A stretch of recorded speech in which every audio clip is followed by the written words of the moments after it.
What's going on, friends? It's Anton Daniels, and I gotta have a conversation with you guys about Teach Henley because you see how the sun is hitting me. This is no finesse, no makeup, no filters, no none of that. This is 100% Teach Henley. I use it in the morning as soon as I get up, right after I pray and brush my teeth, jump in the shower, and I'm hitting the streets because you never get a second chance to make a first impression. So even though they're giving you 40% off your first order, 20% off for life, even though you may get a free gift, forget all that, right? Because we would do this even if it was full price because it's worth that much. I'm in the streets, I'm kicking it with people and I see Dusties everywhere. You don't want to be them. You want to separate yourself.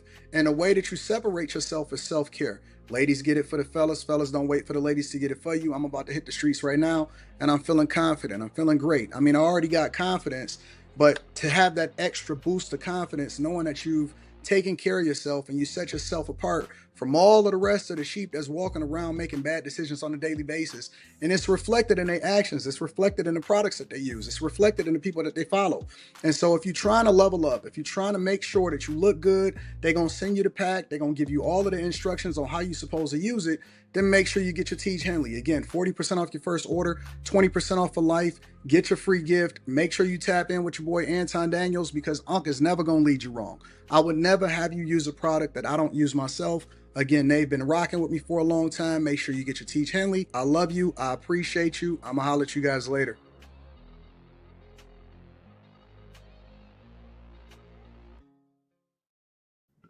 I just play my friends by starting it in the middle of a conversation. What's going on? This Anton from Anton Daniels. He played the mess out of us. Yeah, got my friends in the building. Got Carrie with the new hairstyle as usual, different than last time. Got Slimmy, Q Diddy, and Molly. You look so gorgeous. What's going on, Molly? Oh, thank you, everybody. What's happening? Poppin'? How y'all feel? Oh, I'm great, man. I'm great. Doing well. I'm just happy to be back in the United States, even though the weather was incredible down there in central Mexico. So. Yeah, niggas, we up by 10 now. Fuck the Lakers. Never mind, we got these niggas by 15. That shit the last 2 days. There was a guy that they had, I read about it on the internet. It's a guy that regularly bets on LeBron to make 10 points or more. And LeBron has never missed in his entire career. And he bet $884,000 to win 13,500. That's insane. Yeah. Well, if he ain't never did it before, then it makes sense. So that's why the bet is so huge because to bet almost 900,000 to win $14,000. Nigga, you lose that one time, nigga. That's a gut punch, nigga. But he hasn't lost it in 20 years. He had to. Like he got hurt. He got hurt in the middle of a game and I did it sometime. No. Oh, he's always scored 20 points. He's always scored more than 10. The bet is to at least 10, I think. So that was a pretty interesting stat. But I mean, it was the same way with Floyd Mayweather. He was the surest bet in boxing ever. Yeah. But the odds were so vast to bet for him that, you know. Oh, Luka got ejected. Yeah, I told you. Hold it together. Hold it together, niggas. There's a big discussion online about and that's why I like After Hours. We can kind of talk about whatever it is that we want to talk about. There's this big discussion online about men, especially black men, and men in general getting caught up with all of these gambling sites and FanDuels and all of this stuff. And that it's almost becoming a huge epidemic because men are so caught up in betting, like sports betting and stuff like that, that men are like gambling at an all-time high. What do y'all think that is? I literally gamble 6 hours a day. Isn't it easier to do it now since you could do so much online? Absolutely. I think that every time I play my game, I gamble. I don't play my game for free. If I'm not playing for money, I don't play it. What was you about to say, Gary? I lost like $750 because I wanted to go for a touchdown and I kicked field goal. What? But it's controllable. It's fine. That's what they Is all it really? I was about to say, is that really? Is say. that really control? I can quit. I can stop if I want to. Oh, what do y'all think about that? What was you about to say, Carrie? No, I was just saying that I would think that it's the access, the convenience, Mm-hmm. mixed with like, because let's be real, like all these games alone, even the ones that are not gambling, like I get sucked into the Royal Match game and Yep. the, like Candy Crusher game and the Wordscapes. So games alone will draw you in the colors, see? I literally played this game. My little screen time says I play this game 4 hours a day. Really? And Yep. Like you're when I'm at not work, touching I the just sit money. there and like work and play. Seriously? Yep. Mm. And you're not like touching the money. You know what I'm saying? So you don't even have to go to the ATM, withdraw, go exchange it for chips or PayPal, anything like that. Klarna. It's like, yep, it's so easy. And I think it's the prop betting that people are getting into. You know what I mean? Like you said, like that LeBron has scored 20 points, and you like couple this dude together with these two dudes, and if they all do it, you get like a and they just make it so easy to access it. That's why I was watching this one dude talk about money, and he said like the one thing that's bad about investing is having the app on your phone and having that money easily accessible to you on your phone. He's like all of his investments. He said he don't have none of that shit on his phone. I saw a guy talking about that. Mm-hmm. I think another thing is like everybody think they're a sports guru, and they think they know the most about sports, so they feel like they could. Probability. Well, I mean, yeah, but I listen to some people talk, and they feel like they got it in the bag. Yeah. And I seen some really bad bets, and I'm just like, why would you think that was gonna work out? Because those are the big ones. The bad ones are the big ones. Nah, they don't. I like say right now, Michigan's gonna win the national title. Put about 100 on it right now. I think that sports betting is probably the worst thing that can happen to men right now. And now it's giving rise to sports betting gurus and all of that type of stuff. Yeah. I think it's going to be bad. I think it's going to get worse. And one thing that I've learned is that as things get bad, like let's just say the economy goes bad or pandemic, whatever like that, profits go up at casinos. Yeah. It's the craziest thing ever. And you see it advertised. I had got propositions from sports betting, like the FanDuels and all of that stuff, because they sponsor in all of the podcasts. Whole bunch of people. Everybody is Mad Dog, the yellow Mad Dog, pushing that shit. Yeah. And I just turned it down. Honestly, it was a lot of money. It was a huge sponsorship, and I wound up turning it down because honestly, morally, I just can't push that on people. Your Prize Picks do it too. You ever heard Prize Picks? Yeah, everywhere. Absolutely. Listen, every YouTuber that streamed 2K, every big one, Prize Picks, is at the man. They shouting that shit out. They throwing money away. Huge bags. They are giving, bruh. If you got a platform and you a man, if you have a platform to where a lot of men tune into what you do, they are giving away buku money. That's how I'm thankful that I'm in a position to where I can make a decision on money. You know what I'm saying? Because for me, I just can't. I can't push that shit, bro. I can't do it, bro. I just can't do it. And along with those people, like I know a dude I watch play college football. He has a Prize Picks sponsorship, and then he has like a Patreon that his Prize Picks. You can see his Prize Picks, but you got to pay for them. Nah, I can't do it.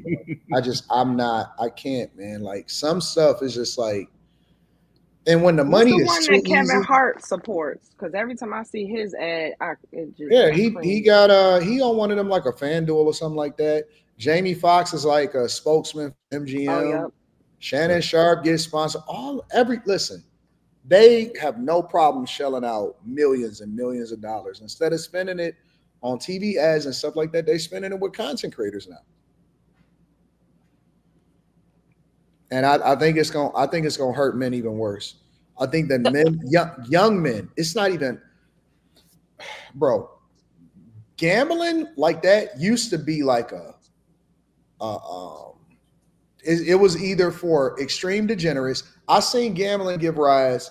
The first time that I seen it really becoming a problem amongst men is when poker, like it was a huge boom in the poker community, like 10, 15 years ago.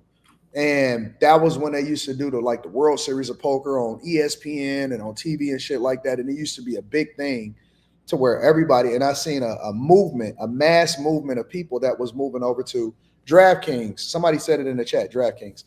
I seen a mass amount of people moving over to Vegas to make a living. And that showed me how influential what you promote or what's on TV or whatever will affect people's inspiration. And that's when it started to give rise to online gambling. The poker community is the ones that boomed the online gambling. Like they was the ones that was the first. They started to get regulated. And then you start seeing people like Daniel Negreanu and all of those type of people. And so they blew up. A lot of people moved.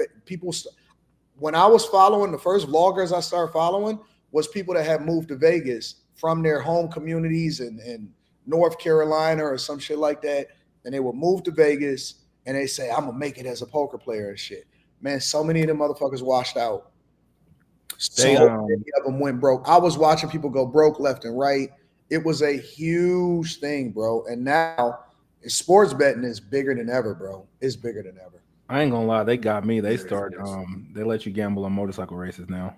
Do they really? Nigga, from the motorcycle, like the live streaming app.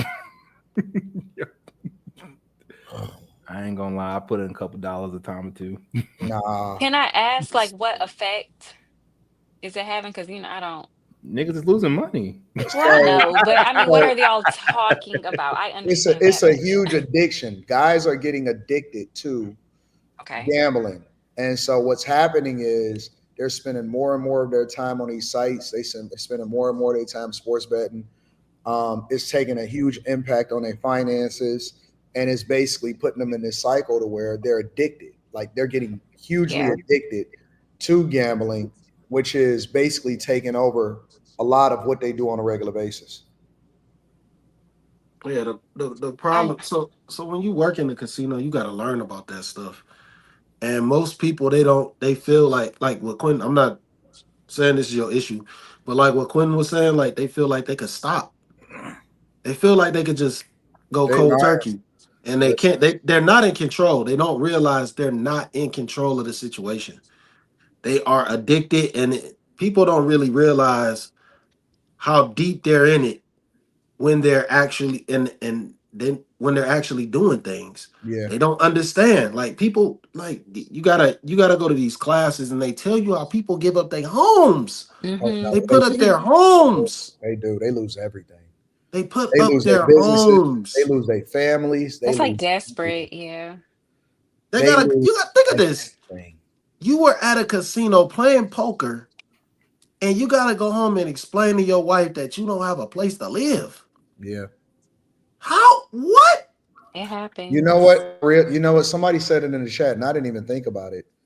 The biggest rapper in the world, Drake, is sponsored by Steak. Yeah.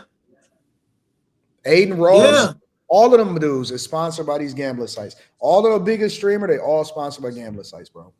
Man, they put those gambling sites. Those gambling sites are probably tied into. It's just like the music industry.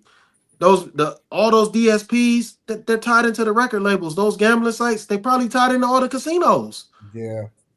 9 times out of 10, it's all a ploy. I think that men are under attack personally. Oh, that's for sure. We under attack education-wise. We under attack because it's a huge conversation about men not going to college. I was talking about this the other night, but Jason Whitlock was having a conversation, and he was saying that on all of the HBCU campuses, it's all about gay.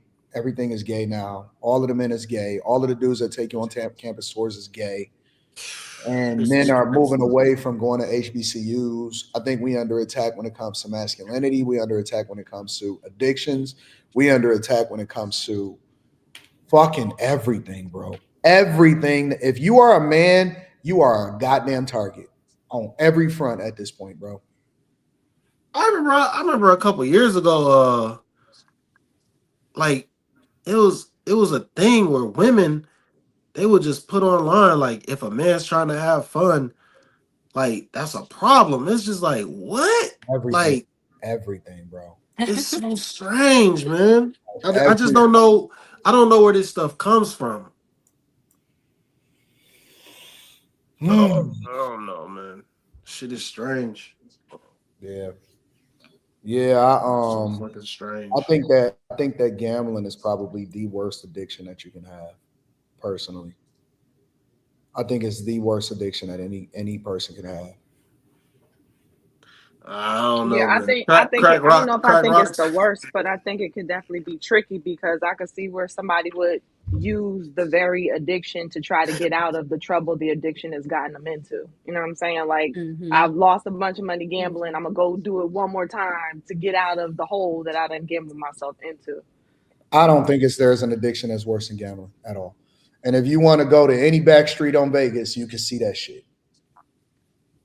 You can see a lot of different addictions in Vegas. No, because a lot of it is sourced from their gambling addiction. A lot of people get caught up in other shit because of them. I'm telling you, bro, listen, I've seen people lose everything and they be like, oof. As soon as they get another $50, they're like, fuck it, I'm going back. I've seen people do shit that they would have never thought that they've done in their life. I've seen people looking like fucking zombies. They bust old people into them casinos every single day, bro. They bust them in there, man. Yeah, but people have lost a lot on drugs too. So that's different. That's a different type of addiction, Carrie. No, it's a different addiction, but to me, it can still be just as detrimental. I don't think so. I don't believe so. I don't believe so. And you'd have to differentiate between which drugs, because all drugs ain't created equal, and some people don't even consider certain things drugs. Some people don't consider marijuana drugs, for example. Yeah, but I'm talking about in terms of the extreme of what you were saying about people like hitting rock. Well, you didn't say hitting rock bottom, but people losing everything because of that addiction. Like, that happens with drugs too. I mean, I'm not trying to make one worse than the other, because to me, a lot of different addictions can have horrible outcomes. I agree with you though that gambling is a real ugly one because it immediately hits your finances, which directly impacts others and all of that. But yeah, drugs too, it's crazy. No, I think in that. Go ahead. Oh, look at y'all! Look at that! Nice. Shut up, Carrie. Right.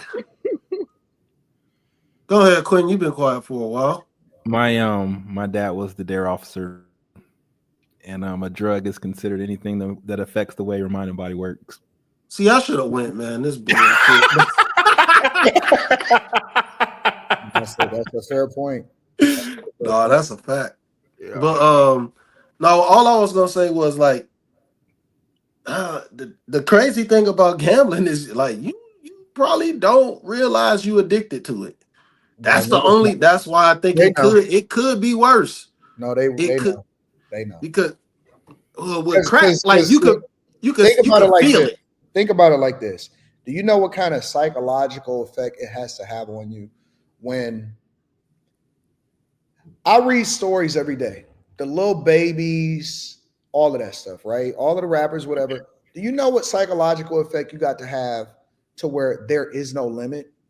Like, you can make 10 million, which means that it's not even about the fucking money no more.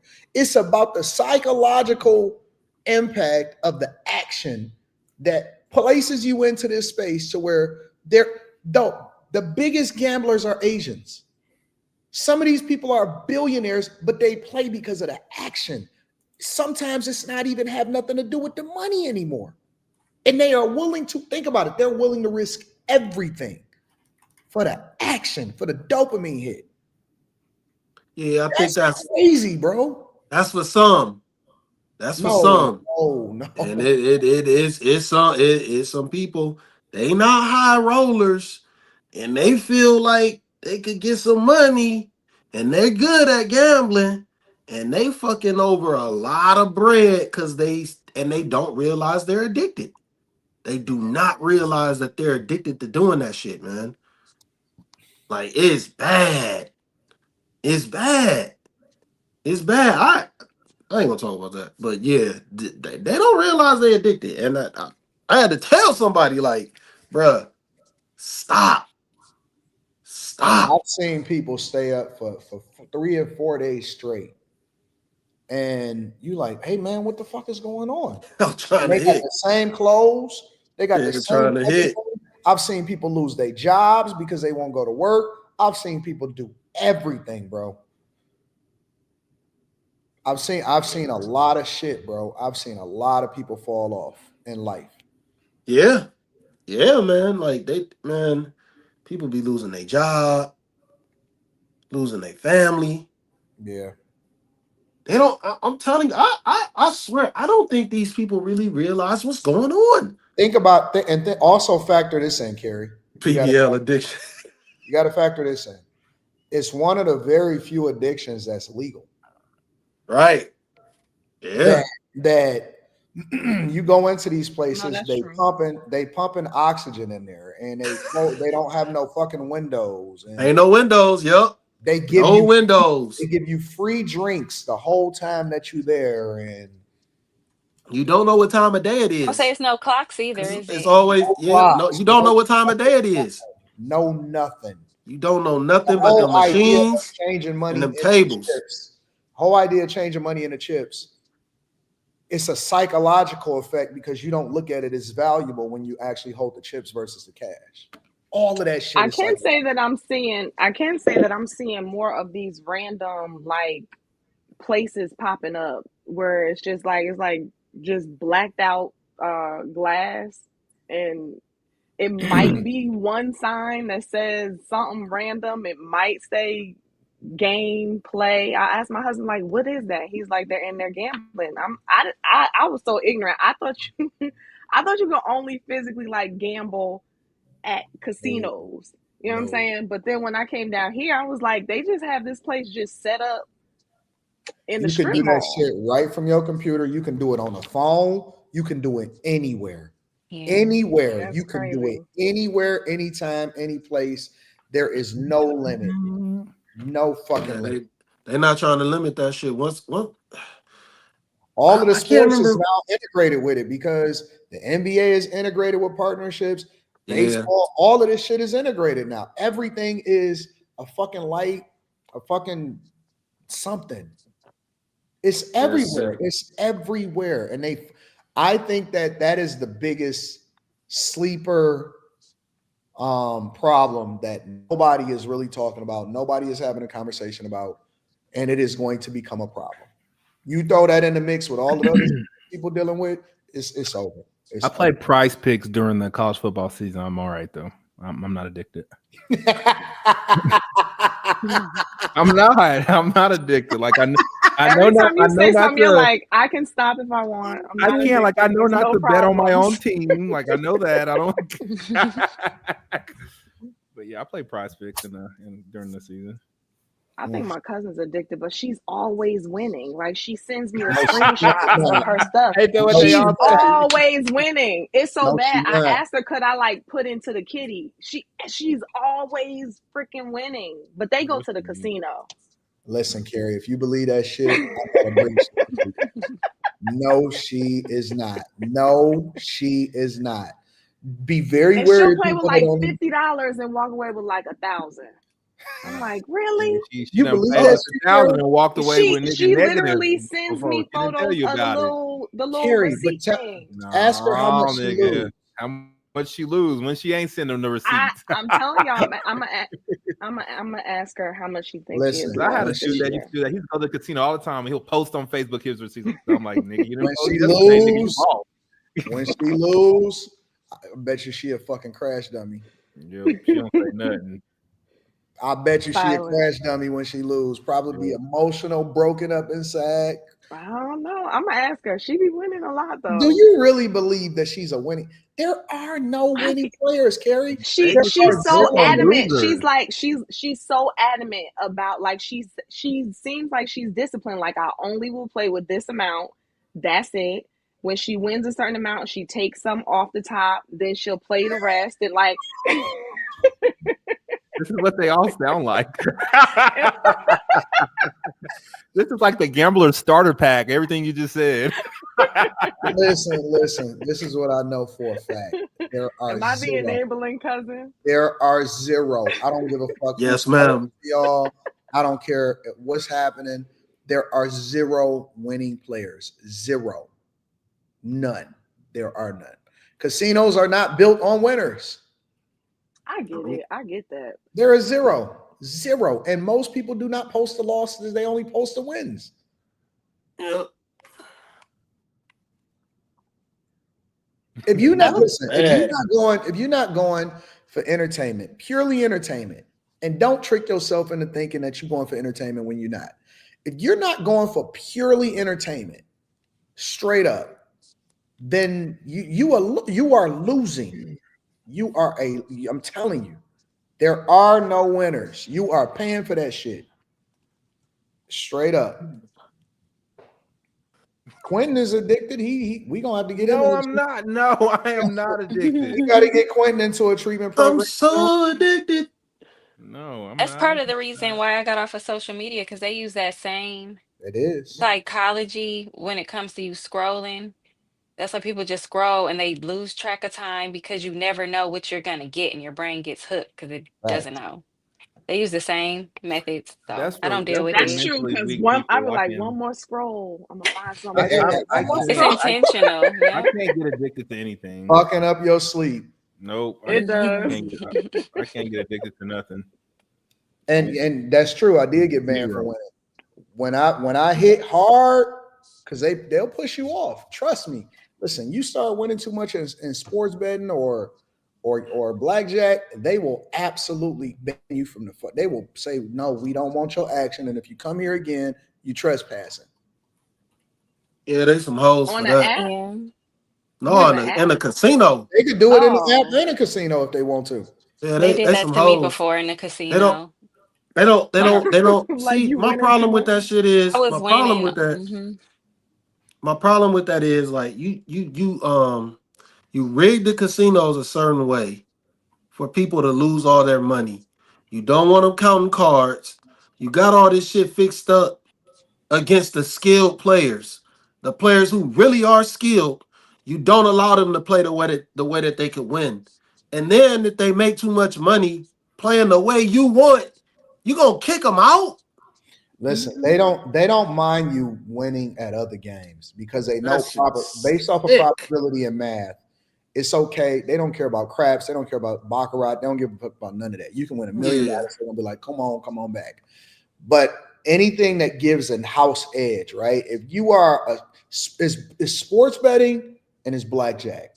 If you beat them up too bad in those, they have the right to refuse and they will push you off. They have no fucking problem with that. Absolutely. So, I've seen it. And all the rest of the stuff, the math is always going to give them an edge and it's going to work in their favor. If you start playing too much money, trust me, I know all of this shit, bro. I know all of it. Like real talk. Oh yeah, when they be They trying to did that. Bogart, Yeah, they they put did them that bets to me so at the roulette only certain table. Yeah. people could be at the table. You gotta have a Well, certain you amount of you money to play. establish you establish a relationship. You say, hey, listen, I'm coming in, and it's all based off of action. And so if you say, yo, I'm coming in, I'm a wire in 100,000 or whatever, right? Whatever your number is, I'm a wire in 100,000. You don't want to carry 100,000. You can carry like 10, 20. It's going to take them a lot to count it at the table or at the cash. You wire in 100,000, you wire in 200,000, whatever. Yo, they going to give you action because you got a relationship or whatever. They know you. They know your play. They track your play. They track your cards. They track all of that shit, bro. They're not fucking around. They know every single thing that you're going to do before you do it. They'll invite you into all of the special programs. They'll give you the flights. They'll fly you to Macau. They'll do anything they want to do. As long as you don't play the games that they don't want you to play, I'm telling you, they will fucking tell you. Real talk. I will tell you, bro. I am platinum in everywhere I go, bro. They give you every fucking thing that you want. They'll give you some hoes if you want them. They'll give you anything you want. They'll build a whole room for you. Set up a whole table. What's the most that you spent? In a night? Like in a day? As opposed to what? Winning or losing? Both. It's not about winning or losing. It's about the action. They give you the perks based off of the action. Yeah, but I want to know what's the most that you spent in one night? Yeah, one night. What's the most that I brought, or what's the most that I've spent? Oh, because you'll use what you win on top of what you bring. Is that what you're saying? What you win is not commensurate to what you put in action. So it's all right. What's the most you put into action? About $250,000. So the fuck? Like why? When you put it into action, it doesn't mean that it's in play. But that's how much you bring in chips, or that's how much you bring in to put at the table. So you put in a certain amount in action in order to play, but you don't have to put all that up to bet. Correct. That's correct. So what's so the like most for you example, bet? Let's say you bring in $250,000, right? But you may only be playing $1,000 a hand. So what's the most that you lost in a night? You really want to know that number? Yeah, I do. 40? 40K? But I will say this. When I lost the 40, the night before I had 180. Okay. So you walked away with 180, and then the next day I gave 40 back. And then I'm like, all right, I'm fucking done. So okay. See, Quentin, and y'all look like you have a story. No, most everyone's like 5K on the game. Real talk. I mean, that's what it is. No, that's not. I'm not that kind of guy. And the only reason I lost 5K because I won 5K and it really wasn't my 5K to lose. So type shit. That makes sense. But that's how gamblers think. It's not really my money since I won it. Anton just said, I gave it back. I gave back 40. Like when my daughter was young, though, I gave it up for like 5-6 years or something. Yeah, I gave it up. So, are you speaking about this topic because you might be one of those guys? No, I read it in an article. Do you have a gambling problem? Do you think I got a gambling problem? I'm just asking. No, I don't have a gambling problem. Okay. Carrie. I haven't. Carrie. Okay. They never know. No, real talk. No, listen, I am one of the most transparent people. I am one of the most transparent people. How long ago? How long ago was the? I could pull up my play right now. How long ago was that? How long ago was what? Did you lose 40K? You losing the 40,000? 2 years ago. Oh, man. Have you been back since then? I can show it to you. Watch here, I'll show it to you. I don't care. Listen, my life is an open book. What was it, 2023? Because they let you track all of that stuff online. I won 10K in a night and lost it the same night. Playing what was I playing? Blackjack in the Vegas. So what I don't understand is how come whatever you win, why don't you put that away and just take back out what you came with? It's the experience. Because I remember when I was up 10K, like they was giving me drinks, people was clapping for me, nigga. It was like the experience. Ooh. Yeah, that just don't feel good. What was this? 2023? Yeah, that's 2023. Sorry to hear that. Yeah, I don't give a fuck about that, dude. Yeah, that was 2023. I could have got a raise. See, you could see what I brought in. So I had brought in 70. Around 70, I had wound up buying in for 70. But that was the next day. So I bought in for 70 and I gave 40 back. So sorry to hear that. Oh, word.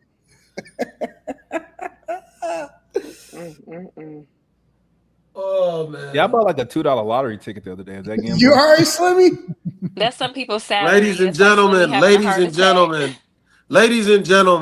and gentlemen, stay out that damn casino. It is a trap. Word. It is a trap. Please stay out of that casino. That shit don't have no motherfucking windows. That shit you can't tell no time in that bitch. Stay the fuck out the casino. People's phone be dying. They don't have a charger. Hold on one second. I gotta get my DoorDash. I think it's okay if you can. I think it's okay if you can walk away. Like when I'm having bad nights. Hi, is this Jason? Yeah, this is Jason. Hi, this is Denzel Dasher. I was calling because I currently am at your drop-off location. I didn't know if there was a union number to leave the concierge. No, just leave it at the concierge. I'll have them bring it up. Okay, not a problem. All right, bye. Thank you. Bye. Nigga, why is your name Jason? Because I don't want people knowing my name. I don't want people to my fucking order. When I'm playing. One time I was on a fucking order, and they called me like, "This Anton?" I'm like, so I learned that I could change my name. That's fucked up. Get some content. Nah. We Jason this week. Next week we gonna be Enrique. Yeah, something. Be Enrique. Yeah, but nah. As long as you know when to walk away, you fine. Oh man. See, Carrie be trying to put shit on you. Like, do you have a problem? No. Why I gotta have a problem? Because I mean, you kind of are showing some of the signs. You know, I'm just showing the signs, Carrie. I mean, I don't know, Anton. The amount that you dropped, and you even said it for yourself. You're like, it's not even. It's some of these people who have a bunch of this money. They're doing it for the thrill. You know, they offer you this, they offer you that, and then you bring out your MGM Platinum card, and then. But I will tell you this though, it's not about the money. I'm unaffected whether I win or lose. Either way, I'm unaffected.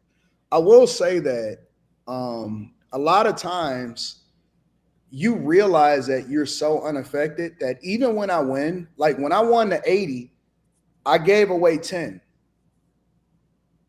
I gave away 5 to the people that's around you. So it's like, oh man, here, y'all have fun. You give it out, you give away the money or whatever like that. And then you go out, you give away another 5 to the streets, right? So you give it away to the different people and all of that stuff. So you spread the love. It's almost like Monopoly money. You don't care about it because it largely doesn't affect you. Would that be a functional? Would that be the equivalent of a functional gambler?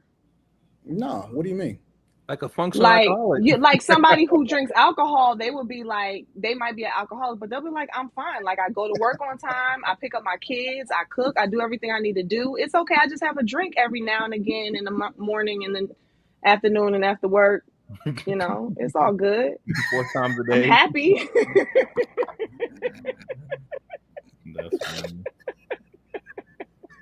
I feed the homeless, I think I have 4 friends that are functional alcoholics. Shout out to my homeboy. You know who I'm talking to. Oh my god.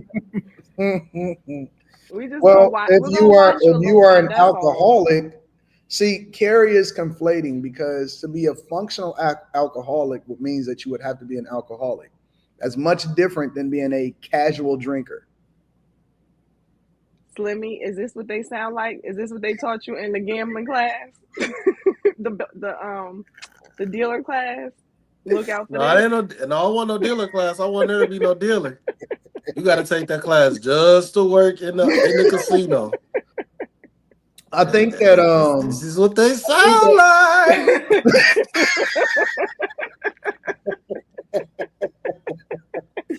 No, I think that to be addicted would to be like you have to go. You can't control it. Like right now, I'll probably go like once every, I don't know, 2 or 3 weeks. You know what I'm saying? And most of the time it's with friends. You know what I'm saying? So it's so we can party and celebrate or whatever like that.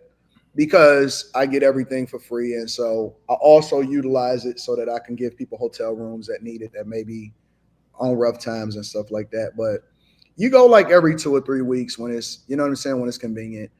And, I never bring anything that could ever affect me. You know what I'm saying? Like everything is still regular. Everything is still normal. All of my investments are still popping. Um, and so, it's just something fun to do. It's not something that you actually need. It's not something that you use into, anything like that. It's more like, hey, yo, this is, yo, let's go and hit The this. more you explain it, the more you sound like you're addicted. There we go. It's real talk. Like it's not something that you have to do. It's not something that actually affects you. It's like you're trying to talk yourself into it. Oh, see, Quentin, no. Quentin is deflecting because Quentin is the person that said it. Quentin says that he gambles 6 hours a day. I play a video game. That's like, but you betting. I'm betting on myself, not on chances. What's the difference? The chance that I'm gonna win the game when I turn it on is like 95+%. Bullshit. Nigga, I've run like 5,000 games and maybe lost 1,500. But it doesn't matter. It's still a chance. Yeah, like you both might need to go to the same meeting. I've been to the meetings to see if I was addicted. I've been on my chat. Listen. Did you really? That's good. For content, here I'll show you. That's good. Hey, y'all gotta learn how to spell. Like, gaming is spelled with one M. It's not two M's. Like before I turn on I can see the other dude. Jesus. I can see how many games he's won or lost. And like I can see stuff and gauge it against my skill. And there's a lot of information before I actually gamble my money. My money. I created a whole thing about it. Like I actually went and like I documented it. I don't know. I can't find it right now. Oh, yeah. I documented and all of that. I talked about it and what it's like to go and all of that stuff. Like I actually went and, dude, I got so much content on every fucking thing. It's crazy. Man, I don't care if it's the chat or not. That motherfucker put gaming with two M's in the chat like 5 times. Correct him. If I'm lying, go ahead and run your money, bitch. I'll take it. Correct him, man. So funny how y'all spaz out of nowhere. Oh man, they need to. You and Slimmy, y'all talking to the chat, right? Yeah, because I wanted to see what it was like. I don't understand. It's gaming. Gaming isn't spelled with 2 M's. Spell that shit right. Y'all so mean. All right, let me see.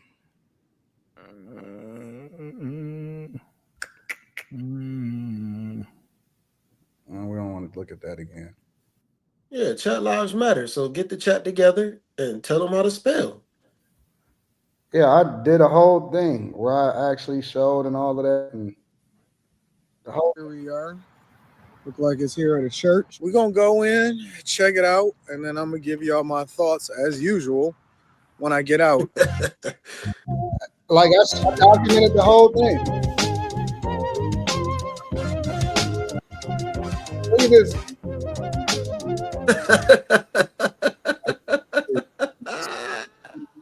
Frustration and so I documented the whole thing like that. I love that Anton documents everything. I show like that was like years ago. That's like 6 years ago or some shit. That's I be wanting to know everything. I need to see it. I need to experience. I want to know what people are going through. I need to be in the streets. I don't believe that you can be a great content creator unless you're actually unless you know it. I need to see it for myself.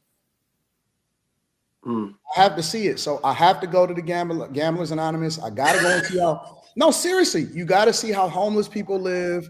You got to go out into the strip clubs. You got to go and see what people are doing in the streets. You got to go to the bars. You got to go to these places. How can you speak on it as an expert? You know what I'm saying? Any content that we talk about, how can you speak on it if you don't know or you have not seen it yourself? No, that's a fact. Anton, you are a real journalist, Real an talk. independent journalist. I think you really have to go and see it for yourself. I believe that the greatest content creators are the ones that are actually in it. You got to in it. You got to be in it. You got to see it. You got to document it. You got to go in and really get to it. No, I document a lot of stuff. Whole lot. That's because you're a woman and you sketchy. That's why I don't know. I I don't want to forget. And I don't want to forget. I don't believe a lot of these people, these guys, these women or whatever, a lot of times, and they be having these talking points. And I'm like, you don't really know. And sometimes I don't say all of the stuff that I see a lot of times, because that's why I kind of like relaunched the blog, because I want to actually show you all of this stuff. Like, I don't be believing these motherfuckers because I see it myself and I'm like, man, that ain't how women really act in real life. Man, that ain't really what's going on. Man, that's not really what happened. I don't believe these niggas. I think that they just be talking all the time because they stole their talking points from somebody else, not that it's actually something that's really happening. I don't believe them. Yeah, that's what you got to be in it. You got to be in it. You got to talk to the women. You got to see how the dudes is moving. You got to see what the homeless is like. You got to see what the streets is. You got to visit other places. You got to travel to other states, travel to other countries. You have to see that shit. I done went to the abandoned buildings. I done been to Gary, Indiana. I done been to the top of Milwaukee. I done been in Miami. I done been in the highest of the highs, the lowest of the lows. I done slummed it out with people. I done interviewed homeless people. I done did all of that shit, bro. And she got a motorcycle. You can come to Road America with us in June. I'm with it. Nigga, no, you not stop. 100% I'm with it. Somebody said Chicago. Yes, I've been all in Chicago. All of my old vlogs is up. All of my old shit is up. I done been every fucking where, bro. I done been all over this place, bro. So, yeah, man. Yeah. All right. Let me read some of these super chats. Y'all trying to see Anton in a race suit? I'm not been no Harley. I'm back on a motorcycle too. Anyways, I'm placing a bet as we speak. AD, y'all better flee. See what I'm saying? I'm telling you, it's a real thing, Kerry. Showcase. You have to get out your house, get on a plane, and go to Vegas. Matter of fact, Showcase Classics. He works at MGM. He know what my life is like. Man, what? I'm telling you that the that's so crazy. In real life, niggas be like, "Oh no, you don't be." No, they really know me. You're right, Anton. In 2008, you wouldn't have not have known it. The recession, while being a dealer at a casino, in the times of hardship, vices thrive.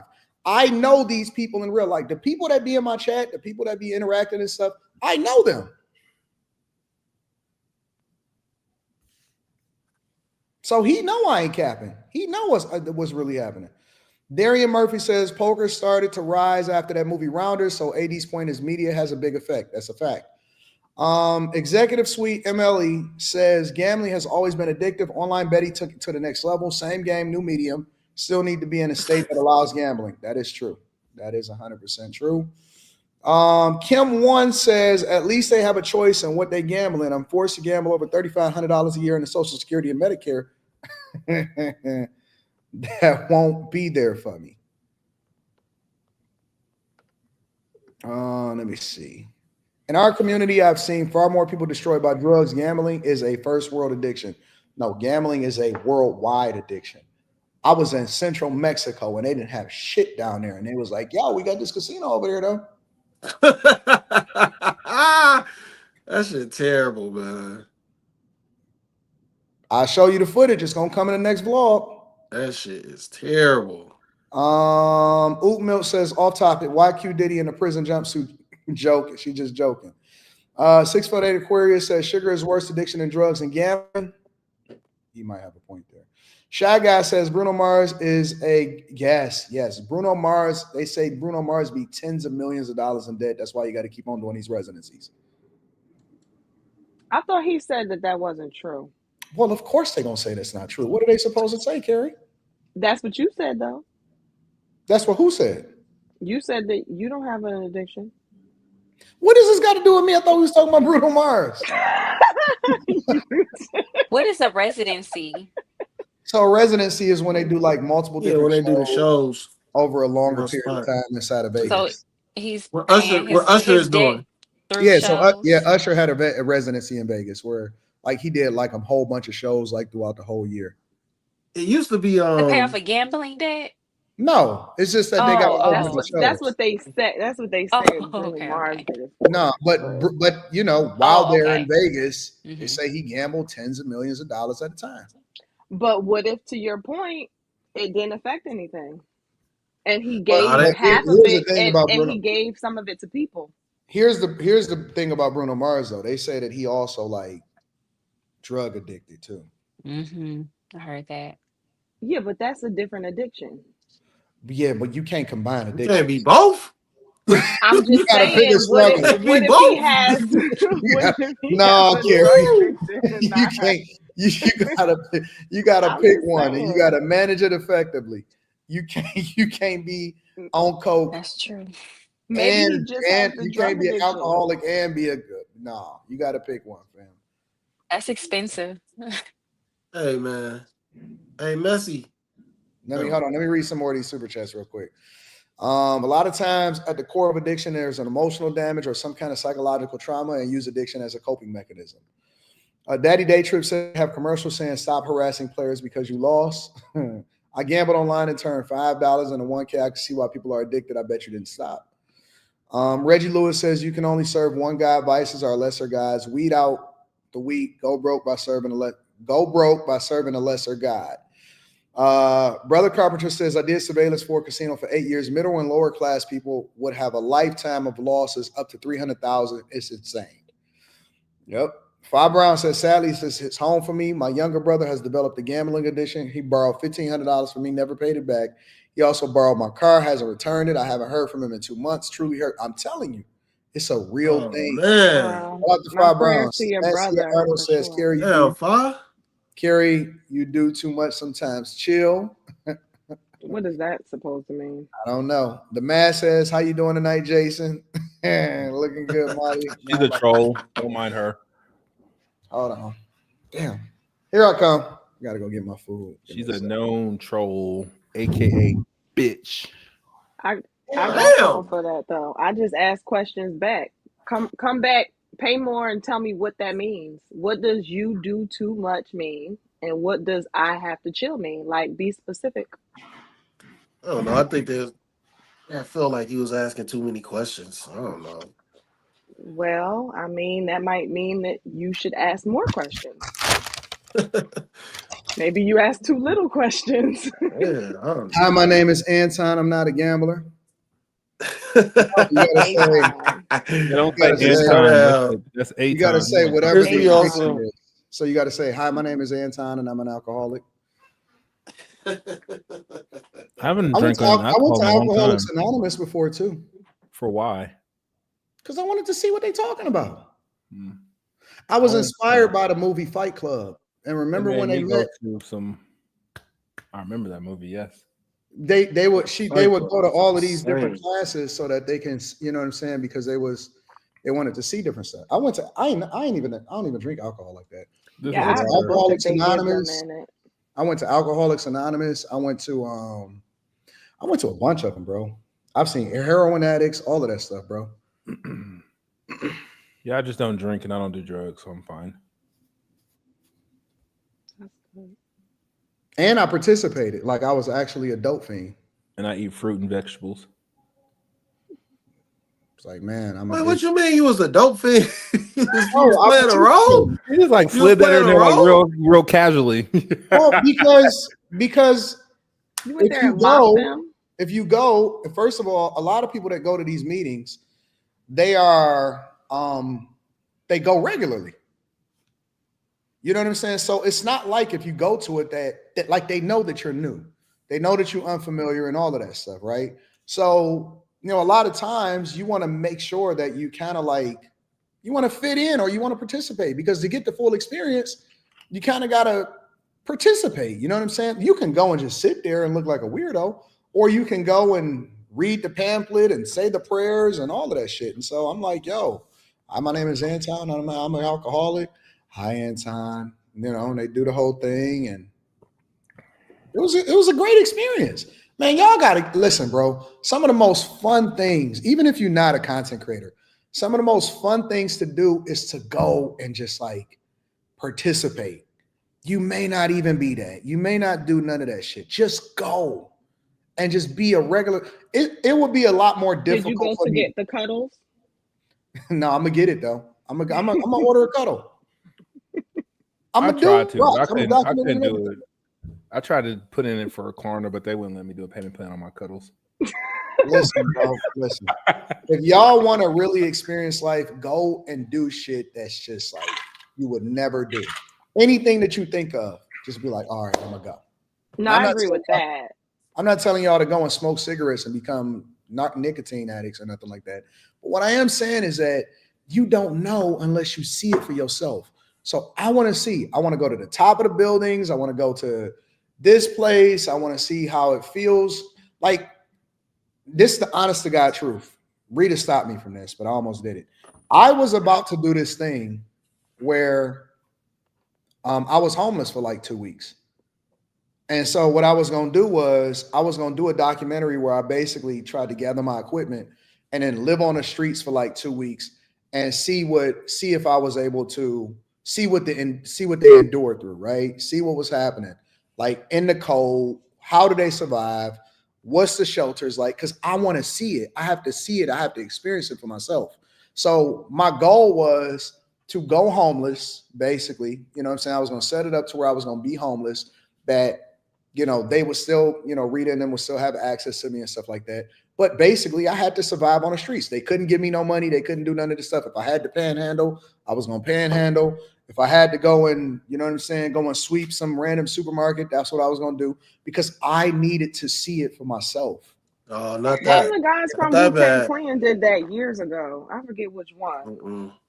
And I had this other series that I was working on. I got 1,000 ideas where I would go and just do random jobs for a week to see what it's like to work at McDonald's, or to be a janitor at a school, or, to do this or do that, because I want to see everything. I want to experience it, to understand what's going on. But I wasn't going to do it to where they set it up like, hey, I'm a content creator, I'm coming. No, I was just going to go in and get the job and do the job and then experience it and document it and then talk about it and show people what it was like to experience it online.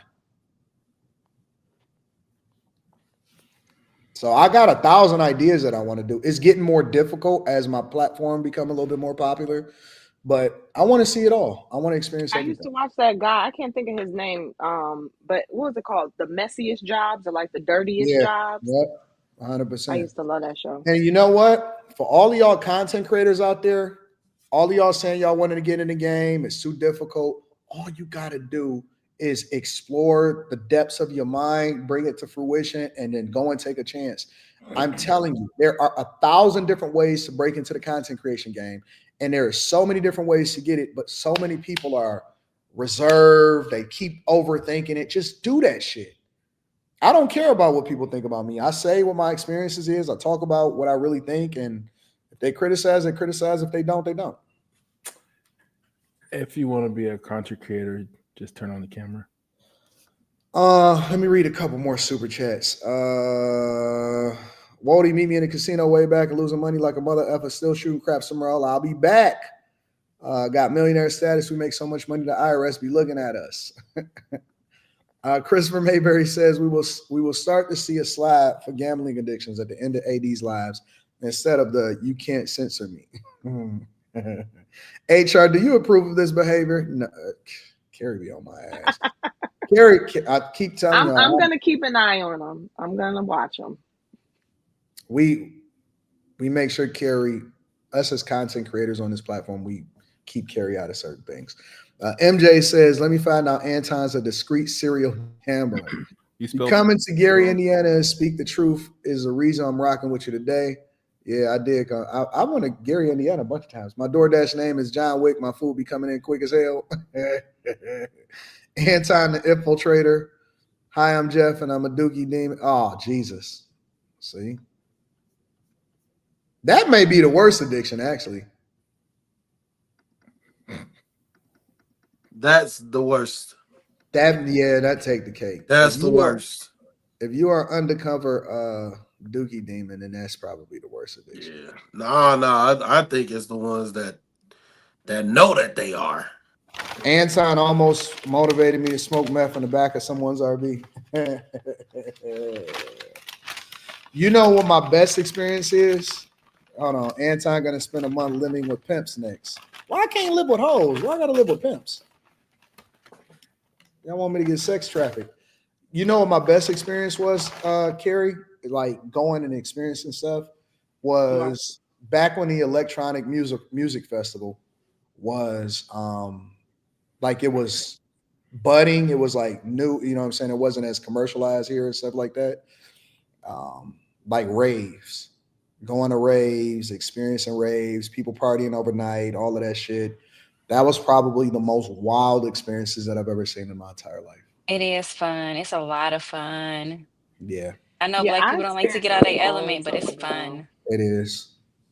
Yeah, That I was was in the a mosh only pit time I before. That was. shit was not fucking fun. Yeah, I would Mosh not do a pits mosh pit. are something different. It's not Yes. fun. The one that I ended up at was in Canada, and it was a bunch of bubbles. Like it was bubbles and suds everywhere. Yeah, that should be Like fun. crazy. Not that mosh pit, man. This motherfucker bumped me. I said, all right, nah, You this know what don't I seem realized, right. like people at those electronic music festivals, the parties is 24/7. Motherfuckers was up like this dancing at 6 a.m. Like, They be on Miley too drugs and all and that. shit. Those drugs. Yeah, they be drugged the fuck out. There'd be a lot of people that have resources slumming it out though too. Anyways, another conversation. Anyway, so I'm gonna jump around a little bit. I want to get into this Candace Owens conversation, right? Mm-hmm. And the reason that I want to get into Candace Owens is because Carrie is here. So, and I know that Molly is all about making America great again also. But I'm going to play a little bit from this because there's this huge conversation that's going online about Candace Owens and whether or not she's switching up, that she's switching sides and she's becoming liberal. So this was her response to it. And then we can go ahead and talk about it after that. So this is Candace Owens talking about everybody thinking whether or not she's switching sides. She's pivoting. It's a rebrand. I just cannot tell you guys. I genuinely feel like I'm in the middle of a well-financed campaign to convince people that I've somehow changed my opinion to accommodate the left. TikTokers are getting in on it. We're getting phone calls from the press every single day. Like everybody's working on an article about Candace Owens pivoting. Everyone from obviously House and Habits, Jessica Reed Krause, who we're going to talk about a little bit because she was interestingly enough with none other than Bibi Netanyahu yesterday at the White House. Also, of course, The Cut. That woman had the same kind of an article hit piece about me to NBC, all using the exact same language. And like I said, working on the same sort of story about me. But actually, I haven't changed any of my opinions. Obviously, if you guys are listening to the show, I have the same perspectives on BLM, the Me Too movement. I've broadened those opinions.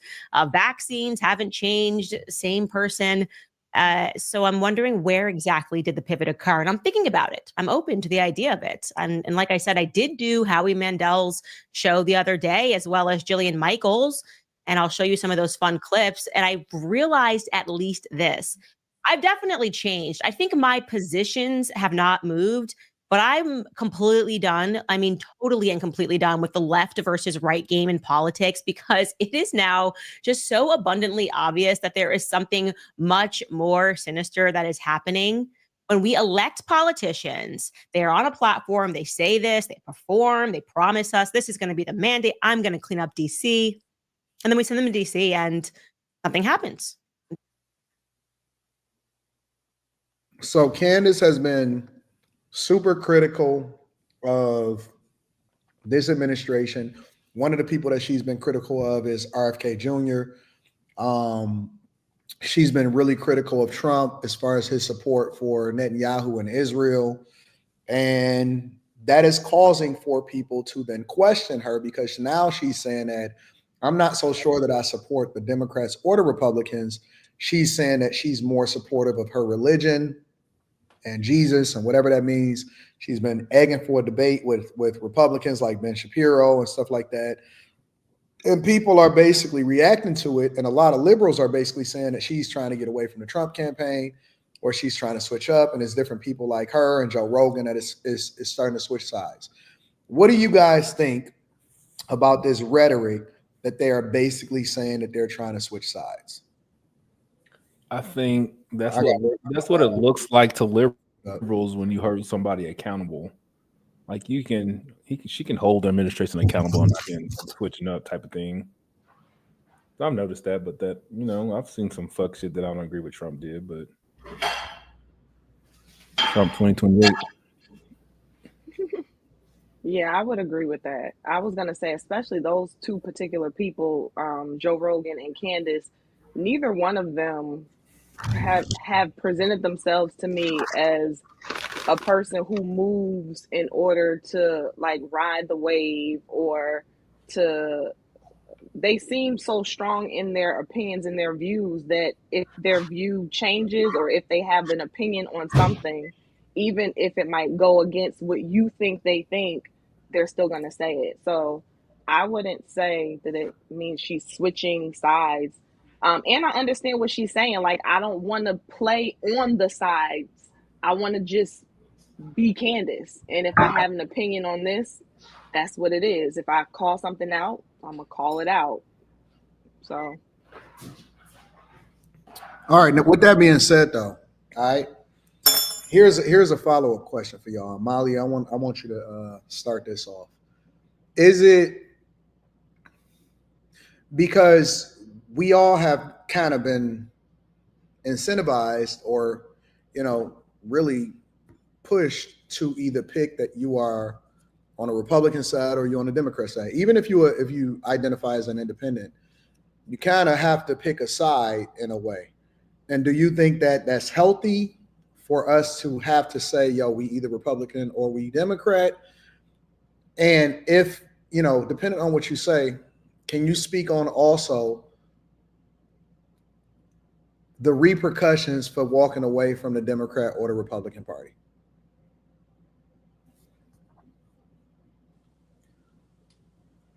Say that first part one more time.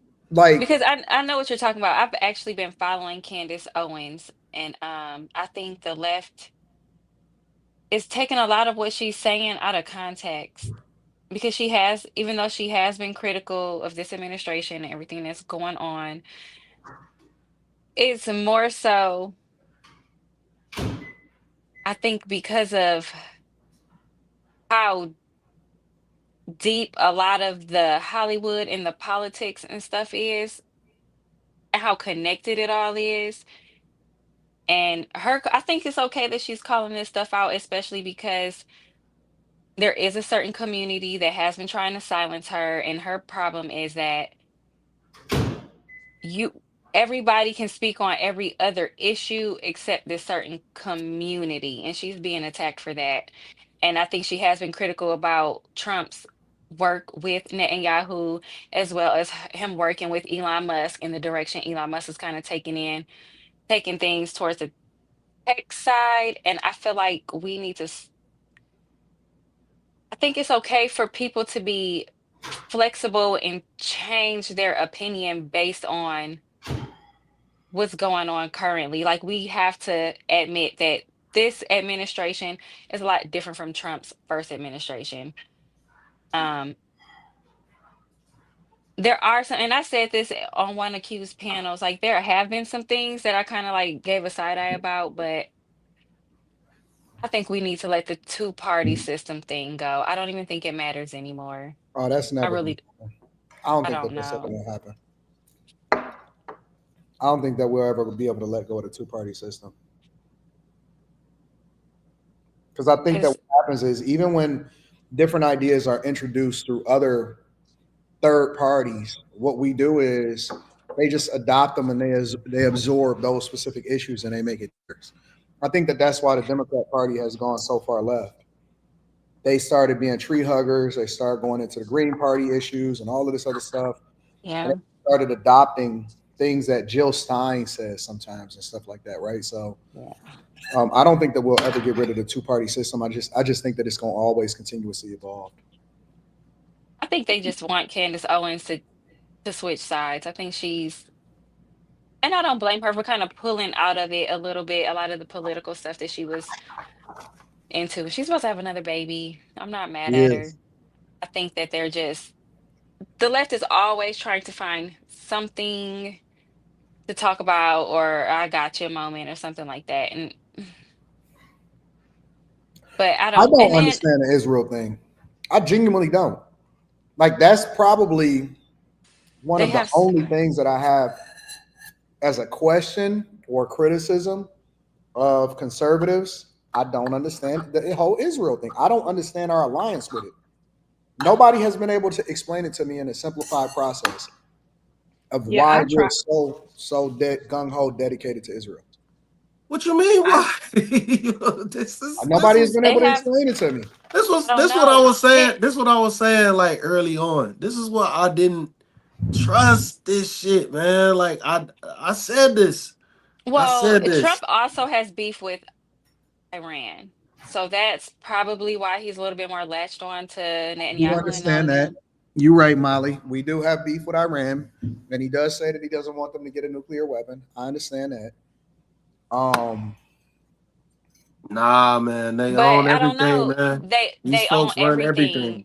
And These that's what folks Candace run Owens was everything. saying. Yeah, they have a lot of They blackmail, run. They run a lot of everything. blackmail on people. Now, and see, the problem with it is like, see, this what I didn't understand. So when we got the whole thing about the audit, I'm thinking that was what they were going to use to expose all that shit. Instead, they went in reverse. They keeping quiet about everything, and they backing Israel even more. Like you ain't gonna. I thought y'all was trying to get away from the Federal Reserve. It seemed like y'all diving deeper into it. They got RFK doing all this shit. Now they got what is it? Like what do you mean? What is he doing? What states is he are doing? making okay. So the first thing is like all those anti-Semitic laws that he trying to pass. Like what the fuck is that? Oh, Trump. No, RFK, he doing this work where he's trying to get all Oh, these that's what Candace Owens be talking about too, because they have him like in a chokehold. He's kind of like being blackmailed, is according but to her, so the to thing do a lot of is, this stuff. It's like sex scandals, and I don't know. so the Mm, thing is I don't know like if it's. do I don't know. RFK realize who those people are? He do. They didn't they off his father and his uncle. I don't Yeah. understand. He I'm still not. knows. I'm not following. I don't understand. I genuinely don't understand what you're saying. I think it's just they've had so much control, the control Oh, over the you don't banking want to. systems. They Yeah. fund both sides of these wars. This The shit is Trump sick, man. administration has been in office for less than 3 months. He's been moving with the speed of an Olympic sprinter and the things that he's implementing. And I don't think there's anything that he said that he wasn't going to do that he's not been actively working on. I don't understand where the criticism for him comes from. No new wars. Now we about to Well, go to war with Iran. I think what I think her problem is because they're talking about all this freedom of speech and this and that, and you could talk about everything, everybody else except them. That's her beef, and I think she just has, legal stuff going on too. Israel is not being used for strategic purposes. Stop. Don't ever type that. They are the strategy. They're using the U.S. for strategy. Stop. Stop.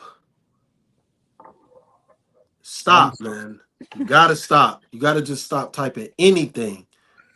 So, do y'all think that Candace Owens is actually moving more towards the left, or do you think that she's moving more independent, or do you think that the criticism is justified from the people that's having these opinions about her? Well, they shouldn't be criticizing her at all. She moving to her own wave. And as she should be questioning the moves. She should be saying this. She got the platform for it. She should do it. Yeah, because it's not making no sense. It's not adding up. So it's not about being tied to a party. It's about being honest and being authentic. And that's what she doing. Like, I don't blame her. But all that criticism, like, that's kind of, it seems like they're doing that as a way to downplay what she's actually saying. Like, why are you trying to criticize her instead of breaking down what she's actually concerned about? Do y'all agree with the majority of what Candace Owens says? Regarding the issue In with general. Israel? No, not just Israel, but anything. Like, do y'all think y'all agree with the majority of what Candace Owens says? I haven't listened to her in a while now. I like So a I lot don't of the even really. points. Oh, sorry, Carrie. Go ahead. No, that's pretty much it. I like how thorough she is with her research. I think that makes me listen to her a lot more because she's like she'll dig deep, kind of like investigative journalism. Yeah. It's a lot of things that a lot of people probably would not know if it was not for her. Like a lot of the things that she's exposed or talked about, she goes beyond what just the media is giving us. Like she's gonna I get don't all the agree with every angles single thing that Candace says. as far as what. Like, I think that she wrongly painted the picture of my man that she said that she was accusing him. This was back when she was at the Daily Wire, and I forgot what his name was, but he was basically being accused of being abusive to his wife and all of this stuff because he wouldn't sign a contract with the Daily Wire or whatever like that. I forgot what his name was. Very huge conservative, demonetized on YouTube. I'm sure that somebody inside of the chat is going to say his name. Yeah, Steven Crowder. That's his name. Louder with Oh. Crowder. And when she was using that footage to then kind of disparage him, I don't know if she ever apologized about it or whatever, but I think that she was wrong about that. She was 100% wrong about that. I didn't agree with her about that Steven Crowder situation at all. I missed And that one. and largely they were going at him, it seemed like, because he wouldn't sign a contract with the Daily Wire. Yeah. And next thing you know, she fell out with the Daily Wire. So Yeah. I didn't agree with that at all. Yeah, she might have been pushed to do that shit. Who knows? And she was going along with it, and then I think she did something like that. who So maybe knows? like they. Say that again, Molly. I hear you. Oh no, I said I agree because I think she said something like that before. How they would kind of, especially at the Daily Wire, kind of persuade her to do certain stories. She did kind of acknowledge something like that, and then afterwards she'd be like, "Y'all are kind of using me to push But this you got to come narrative." back and you still got to make a tone. If you felt Apologize. like you was wrong about that, you still got to come back and say, you know what, I was off on this though. Yeah, you gotta apologize. You can't just skip over it because that's that man. That was his life. Yeah, you can't glaze over stuff like that. And on top of it, you really, if you was being coerced into doing it, you should have just showed the receipts. You ain't fucking with them no more anyway. Yeah. But I do still like her. I don't tune into her as much anymore. She started going into, different stuff that just wasn't up my alley personally. And so Yeah, that was what happened with me. Like, because I like her, and y'all know I love like rabbit holes and digging deep and research. So I learned a lot when I was tuning in. But then between how deep she went on Kamala's background, I couldn't follow it. It got to a point where if you didn't watch Monday's, you know, yeah. version what she said on Monday, you can't catch up on Friday. You have to go back. And I was like, I don't got time to like go back to catch up. And then she started really, really digging deep against I don't know if it's JEWS's or if it were people in particular, but it just seemed like those topics were like her main focus points for a while. And that's where the distance came. But I respect her and I No, like her. that's when you shouldn't distance yourself. Honestly, No, I'm gonna keep it a no, not thousand. not no, not distance like I don't want to be associated. Distance like I'm not tuning in as much because it just didn't catch it didn't catch my interest. It seemed like it was more That's what I'm saying. That's why, the thing you should be interested in. I'm being honest with you. what Like once you deep dive into that and you start going down that rabbit hole, that's when you gonna start finding out the but you know, that rabbit hole has, in my opinion, that rabbit hole has been dug down for a long time from a lot of people. And so for me, I mean, because I watched her on Piers Morgan when she went up against the rabbi. I did my best to like stay with her to hear what she was saying, and a lot of the stuff was valid. She held her own with certain things, but then it was like, this is continuing to go and go and go, and not for nothing, like it takes hours to listen to some of the footage. So for me, it just didn't catch my interest anymore. Yeah, I still have to be interested. Like if it's like, I'm not just gonna watch it for the sake of watching it. I still want to be interested in whatever it is that we're talking about. Like, no, I ain't talking about watching her. I'm talking about seeing it for yourself. I think I got a little bit more interested when she started like talking about RFK Jr. Yeah, I didn't See even what know she was talking about with that. I didn't even know she was talking about him. Yeah, I didn't know either. I just know just the shit, man. The shit he doing been disappointing me, man. I'm very disappointed. I don't know what he's doing. What is he doing? Because let me tell you why. I got a little bit more, like, the only reason I'm familiar with the fact that she was talking about RFK Jr. is because when I was seeing people talking about her leaving the Republican Party or leaving MAGA, whatever, I always go to the source. I always try to figure out if I can find out the original source of her addressing it or her speaking about it specifically.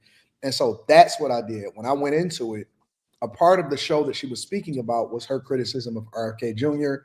or whoever it is that was that's controlling his X account and all of that stuff. So that's when I started to find out that she didn't necessarily care about RFK Jr. I am also familiar with the fact that she is very critical of Jewish leaders and all of this stuff, because that's when she was starting to get into the whole debate thing and all of that stuff. So that is how I became more familiar with the fact that she is critical about some of the things that she's critical about. Yeah, RFK trying to pass all these anti-Semitic laws, man. The shit don't seem right, man. He said they're blackmailing him. Is he? Okay, so how do you know that? Like, what has been happening? Has he been saying it? What's been going on? I watched a few videos and they talking about the laws that he's trying to get passed. Like what? He's in pictures. I'll send them to you. He's in pictures with the rabbi holding the Jewish flag. But I don't know. She said allegedly it's some like sex scandals that they're holding over his head to get him to do what they need him to do. How am I sensitive? I'm just I'm not the one though. Where do people like? Where are people going to find this? You know what I'm saying? I'm not saying it's not true. Just like, where should I go if I want to find what y'all talking about? Because I don't even really know what to look for. I'm just going off. I put it in the chat. It's in the group chat. Oh, I gotta look. With the text? You texted? Yeah, it's in the group chat from like a couple of days ago. When I said this what we need to be worried about. It was something like that. Oh. Was it a video? Was it an Instagram clip?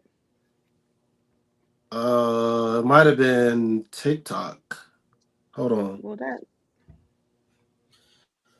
it's one that I sent early this morning. Guy Christensen. Yeah, that's one. Stand with Israel Act. Yeah. What does he have to do with that though? I don't know. I haven't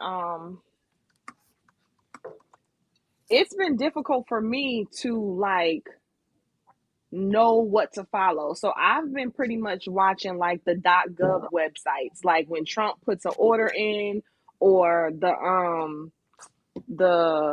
what's the other .gov? There's another .gov one I watch, and then the Doge.gov one. So I'm like, I'm getting lost with where to go to find what people are saying that other people are doing. And then you'll hear like, this is trying to get passed, but then you'll go and you'll see the hearing where nothing's passed yet. And so I'm like, well, is something passed or is something not passed? So I'm watching the hearings. And then after a while, especially since I started digging into the Bible, I just haven't had enough time to follow all I of didn't it. So know that's that why you I'm can like even curious. pass laws and the way that they're trying to say that he's passing law. That's what I'm saying. Like, Right. RFK, how can RFK Jr. pass a law? Like, did they change the process? Yeah, that's what I'm saying. Oh Like, I yeah. don't understand it. And I think that was another thing Candace Owens was being critical about, because she's like, how are you basically doing everything these people want you to do and they took out your family? That was another point she was trying to make. I don't understand it. How can he pass a law? He working behind the scenes to have them passed. How do they know this? Like, is there some source of information that I'm not familiar with that Or a other people have? whistleblower. Like, I want to see the source myself. I can't by default, and this is the thing. It's almost like information overload, because when people say stuff, like I seen somebody objectively, I'm gonna just speak objectively right now. I seen somebody criticizing Jasmine Crockett for something. And they were saying that, I forgot what they accused her of. They said that I know what it was. It was this big thing that everybody was running with and that they were commenting on. And they said that one of the reasons why she didn't want Elon Musk to, investigate Social Security was because for the past 12 years, her grandmother had passed away and she had been receiving all of her grandmother's checks, and that she said that she forgot to report it, right? And so, of course, a whole bunch of people were sending it to me to react to. And because I have a decent sized platform, I have to be careful. So I went and I did the research, and I found out that it was from a troll account and a think tank account that was basically creating the rumor that 100% wasn't true. And so, yeah, of course, I would like to react to something like that if it was true, but I had to go and do the research to find out for myself. And so a lot of times what's happening on social media platforms is that we're mixing up social commentary of people's opinions with stuff that's really happening. You know what I'm saying? And so when I ask questions, and maybe I'm just not intelligent enough. When I'm asking questions, I often ask questions because I'm trying to understand where the information came from and how do other people know these things, or if I'm just supposed to take somebody's word from it that came from a person, because it's irresponsible for me to have an opinion and kill somebody, even if I don't like them, if I don't even know if the information is true. I can't criticize somebody if the information is not true. Like, I would have loved to took her to task over that, but I can't take her to task. And so I'm like, wait a minute. Now I have to spend an hour and a half tracking down exactly where the source came from. And it's like, oh, this came from some trash and it's not even true. And it's been dispelled. So that's why I always say, well, where did it come from? Because I think that in this social media era, a lot of times it's easy to get it mixed up with social commentary or somebody's opinion or rumor with, you know what I'm saying, with real information of where it's happening. I haven't gotten that. And I'm pretty sure it's like, well, wouldn't that be something that MSNBC would jump all over if this is what he was working on? Hell no. Why wouldn't they jump over it? MSNBC and these places can't wait to talk about Trump. They're not about to jump on that, man. They ain't jumped on it. They ain't jumped on it in however many years. They ain't about to jump on it now. Why wouldn't they jump on the RFK, going off on RFK and stuff? But Stand with Israel Act, that's a real thing. No, about him trying to pass certain laws and stuff. What do you mean, why wouldn't they jump on that? Why wouldn't they jump on that as an opportunity in order to continue to talk about how he, you know what I'm saying? Because they against Trump. They're not gonna talk about anything. Like, when have you ever heard anything about Israel in the news besides the war? Every day. They don't talk about all the other stuff. They don't talk about none of that. I'm not gonna speak on it. I'm not gonna speak on it on here, but they don't talk about a lot of the stuff that really goes on. They do not speak on that stuff. Like So what? then I'm not. if they don't You talk can't about it, talk right? about it. But if I'm nobody not can talking talk about it. about it, Well, if how do we nobody talks know? about it, then how do people know if nobody talks about it? Because they have. Do you know what anti-Semitism is? Do you not see people getting flamed? Slimmy, before you People lose their whole careers because of that. Slimmy, I'm just trying to keep this at a very like simplistic level. I promise you that I'm really trying to understand. Like, you don't have to get frustrated. Like, I'm bucking against what you're saying. I'm trying to follow. Anton's asking you about it. You're like, I'm not gonna say it here, and you're like, nobody, you can't talk about it. So if no one can talk about it, then how do y'all know it to not even talk about what you know? Like, how do we find out? Right. I feel the same way. I'm trying to understand it. How I'm do everybody because I'm know? even looking. How do everybody know if nobody knows? Right. What is that? Okay, and that is dated in 2024. Right. So then who? So how, So what is it's real. It's an actual nobody? thing. But no. Okay, I'm not telling you it's fake or real. You sent the clip and was like, this is what we really need to. I don't know what you said. Like, this is what we need. This is serious or something like that. So and then you mentioned RFK, and I'm sitting here and I Googled the Stand with Israel Act 2025 because I want everything that came up was dated back in 2024. RFK wasn't in office then.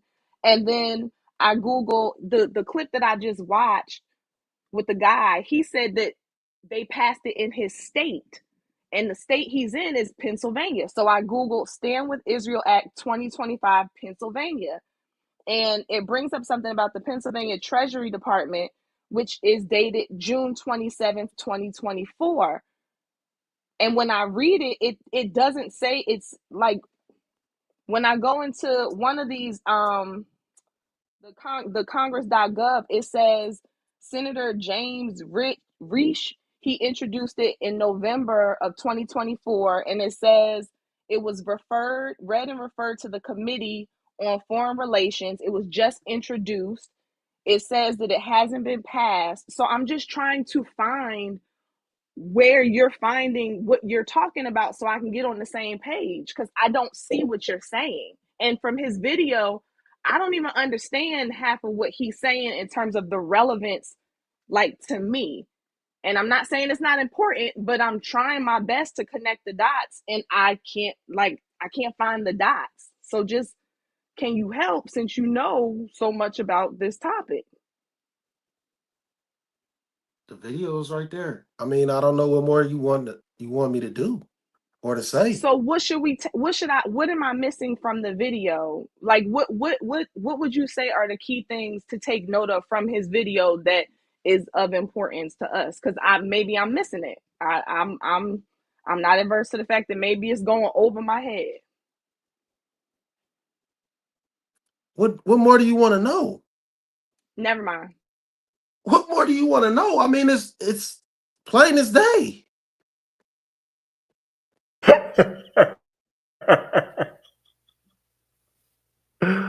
Oh, I think I'm too slow for the big issues of the world. Too, I'm just too stupid. I'ma stay in this book, this Bible, and I'm gonna pray that God covers me through my ignorance, because I want to feel what you're feeling, but I don't see it. I can't feel it. I don't understand. We talking about laws? What are we? I'm losing the conversation. I'm lost as fuck You too. gotta ask Slimmy, because I don't know. No. Seriously, because listen, I know it's a lot of deep people out here. I ain't even gonna cap, man. I be lost as hell sometimes, bro.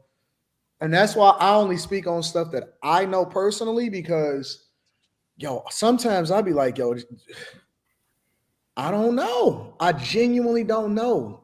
Because I'll be trying to follow it and I'll be doing the deep dives and I'll be doing my research. I just fucking take a nap after a while. I'll be like, shit, I don't know where they getting this shit from. Seriously, I just go to sleep. And maybe I'm too slow. Why is this finance and shit? But it's a lot to keep up with. I haven't even kind of, especially after the elections, I try to keep up with like the important stuff, but some stuff I'm like, I don't have the bandwidth. Can't do But it. that's why I thought that if I like listen, whenever I see Trump or Vance speak, Elon speak, like the heads of people, the heads of committees and all of that speak, I try my best to watch. I told y'all I watch the hearings. I look at the website. Like I'm putting the effort in, Slimmy. I am. But if there's somewhere you think I should be going, or a resource I should add to my list, you would have to say it. Like you'd have to send it to me or something, because I'm clearly missing it. Oh, and I even watched the conversation between Jewish people and other people on the whole topic of Israel a couple of months ago. Like I was really trying to understand everything, and I feel a little challenged. I am challenged. So I do remember Candace Owens, she was critical over, was it her or Ian Carroll, one of them, over JD Vance and his ties to some big company. I think she's just, I don't know. There's a lot going on. I'm pretty sure that there's a lot happening behind the scenes that we don't know, right? That goes without saying on all sides. The thing that I try to understand personally is, how does the general public know and I don't? Like, where are they getting the information from that I'm not aware of? see, Or and is it then they just more TikTok, effectively, TikTok. or are they more effectively able to put the dots together that I can't? Is what I'm saying. so okay, so for instance, somebody in the comment, and I'm not trying to even be funny, whoever this is, I can't pronounce your name. Carrie, you have to go back to understand the present, even before World War II. And okay, I'll do that. But where? Like, what does that mean? There's a The whole lot of stuff Rothschilds. before There's World a War lot, II. right? You know what The I'm saying? Like, Rothschilds I family, am not probably. adverse to learning. I'm not adverse to research, learning, to being wrong, to having a new perspective. But Somebody said, hey, they look at the JFK files. You know how many files that is? yeah, it's like over 1,000 pages or something No, it's like way that. more than that. I think it's like, let me see. Trump said it the other day.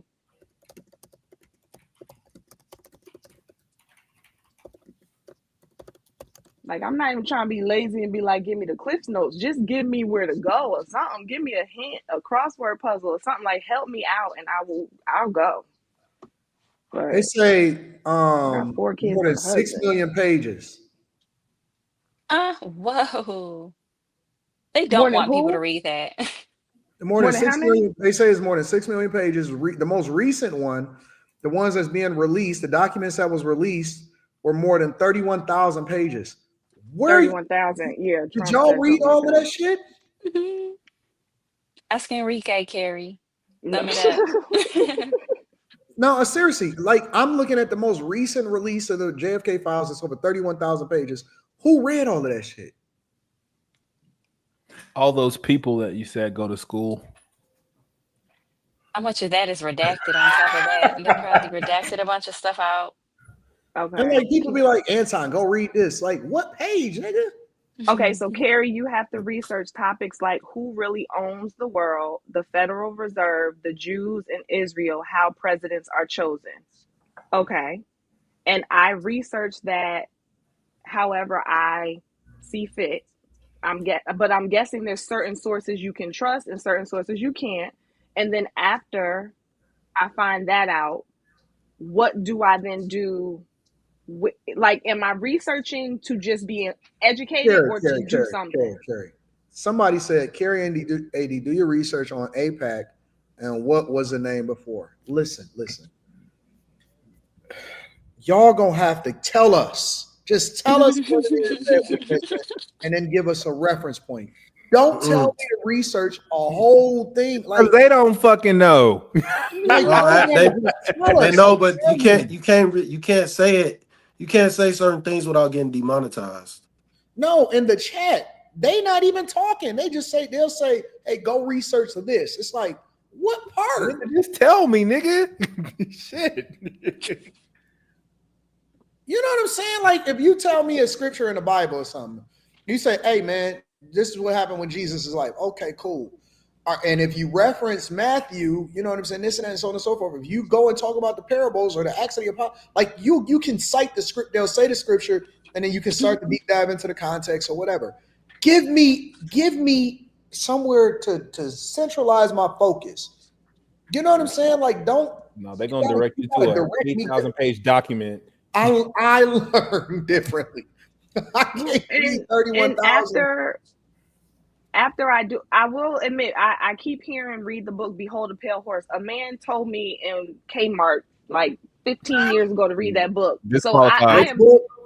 It's called Behold a Pale Horse. Yeah.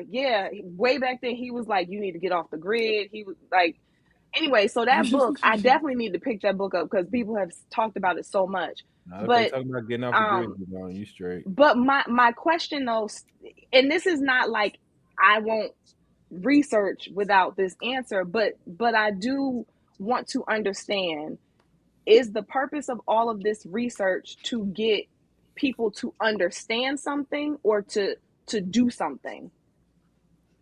Like, you know what I'm saying? What is this, just to know what's going on with our country, or this will help you to make a decision and move a certain way? My thing is enlightenment. Even finding out all this information, what are people actually going to do differently in their lives? Nothing. Y'all are still gonna use the bank. Somebody still said, gonna shop. Check this part out. But at least you said enlightenment, Slimmy. I appreciate the answer. I like it when people say stuff about me because sometimes I find it hilarious. No Filter Boy says, AD being dumb, ignorant, dumbass nigga. Like, what the fuck? How does that help me? You know what I'm saying? Like, being ignorant is not a bad thing. We can't know everything. Why do people feel like insulting you is going to help you become more knowledgeable about whatever it is that we talk about? Slimmy, do you feel like I'm being condescending to you? No, because I'm genuine. Somebody said I am. I'm genuinely not trying to be condescending. I'm like, Carrie. In the event that I am, we just can't talk. You can't talk about it, so it's hard to explain it. I seen a video one time on I think it was Instagram, and the mother was like it was a boy that was studying, and like I guess he had asked he kept getting his homework wrong or something, and the mother and the boy was like, he was kind of scared to answer anymore because every time the father, and I'm gonna just make up, I don't remember what the question was. The father was like, or the mother was like, what is 2 + 2 × 6? 2 + 2, and he would be like he stopped even thinking. He just started saying any answer. He was like, 4, and he kept getting whoopings because he didn't know the answer. I feel like I'm getting whooped right now because I don't know the answer. That used to happen to my brother. Oh, yeah, that's what I'm saying. I'm they're saying stuff about me, and I'm genuinely trying to understand.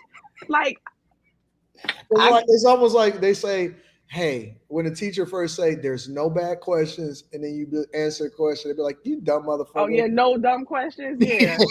Like, you lie. Y'all lie. Liars. Ooh.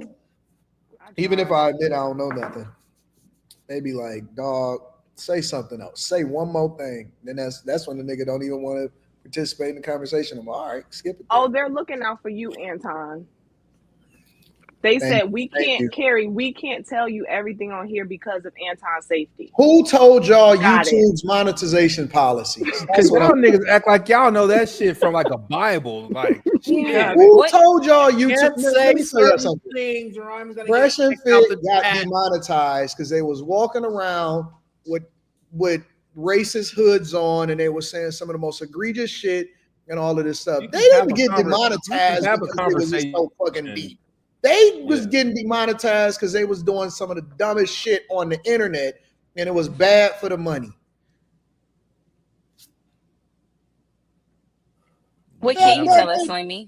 Stop. Candace Owens talks every single day. She talks every single day about shit that is way deeper than anything Fresh and Fit has ever talked about. This is just facts. And she is very much monetized on this platform. Yo, they gave it back to her. She is very much monetized on the platform. It back. This is all facts. She talk about and challenge some of the people way worse, and she is very much monetized on the platform. She is not demonetized at all. No, she is very listen. Nigga, they gave her a 30-day nigga notice. Shut the fuck up, nigga. She is very much monetized on the platform. Okay, y'all want to prove it? Here, we can prove it right now. Because niggas just be talking. That's why I don't believe y'all. Because y'all don't even know. Y'all don't even know. If we go to her platform right now.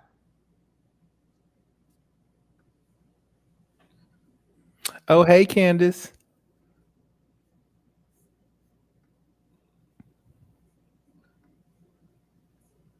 You can literally donate to the platform right now, bro. What are y'all talking about? What are y'all talking about? You can donate to her platform right now. She was demonetized, though. She's not demonetized, though. She was, as though. of right now, she is not demonetized. For whatever reason that y'all saying, she's not demonetized today. As of the recording of this video, this live stream, she's not demonetized. Which means YouTube felt like they made a mistake.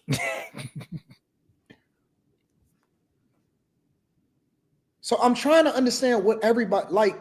People and just she explained in a pretty long video why she believed she was demonetized, and it definitely wasn't because she mentioned a site or some source for somebody to go look. I agree. Up. So Slimmy sharing a site or somebody sharing a source to go to is not. I don't think is not going to get you demonetized. I don't think, but you know, I already sent you one, Carrie. So Anton, I already sent one to you a long time ago.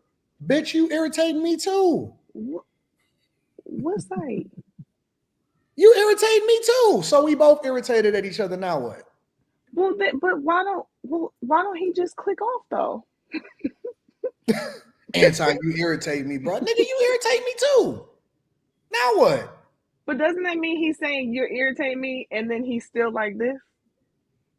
Anton black ass. Hey, look. When people irritate me, I say go away. Like, when people insult you, they don't just say, "Hey, you dumb" or whatever. They use multiple different insults in the same sentences. Anton black ass. Listen, nigga, damn. What the fuck? Well, no, they say you need to listen. But that nigga frustrated, nigga. Y'all not telling us what to listen but to. But my thing is, who should he listen to? Asking, and y'all are like, I don't know. Nah, we can't tell you. So who should he listen to? Get this. That's hilarious. I can't front. It is frustrating when you're not on the panel and you got something to say. It is. I done been there a bunch of times. They be like, you dumb fucker. Like, what you just saying? Like, all you got to do is say it one time. You don't have to get extra. I'm sorry. I apologize. I'm sorry. Maybe I should choose the subject. I'm about to change the subject. But for those who said to Google AIPAC, I did. Even though right after that someone said I can't Google it, I did Google it. Yo, and they'll put a ninja emoji up there too on top of it. Like, dog, okay, I'm sorry. I apologize. They say you acting like you don't know. Okay. Or maybe I'm just slow, nigga. Like, listen, just last week, y'all niggas couldn't even read. Now y'all deep. They know all the documents, nigga. Just last week, these niggas couldn't read past a third grade level and they was defending that shit. Now they telling me to read 31,000 page documents. That's why they're not being nice to you. See, I'm catching heat because you were mean to people who may have been challenged with reading. That's probably why they getting on me. They just start getting on us just last week. Now they scholars. The fuck is going on, man? I seen a nigga in the chat that asked me for a coaching call. He didn't even know what the abbreviation was for Social Security that was coming out of his check on his pay stub, and this nigga in the chat calling me stupid now. Real talk. Nigga didn't even know what the abbreviation was for who was taking money out of his paycheck. Now he calling me stupid after he asked me to explain to him what they taking out and what his deductions was. Now you a scholar, nigga? 2K's super chat's even more dumb. Oh, shout out to 2K. 2K. Nigga said, I wish I was here. Nigga, where's here? Nigga, you are here. Wherever the fuck you are. I dropped the that mean?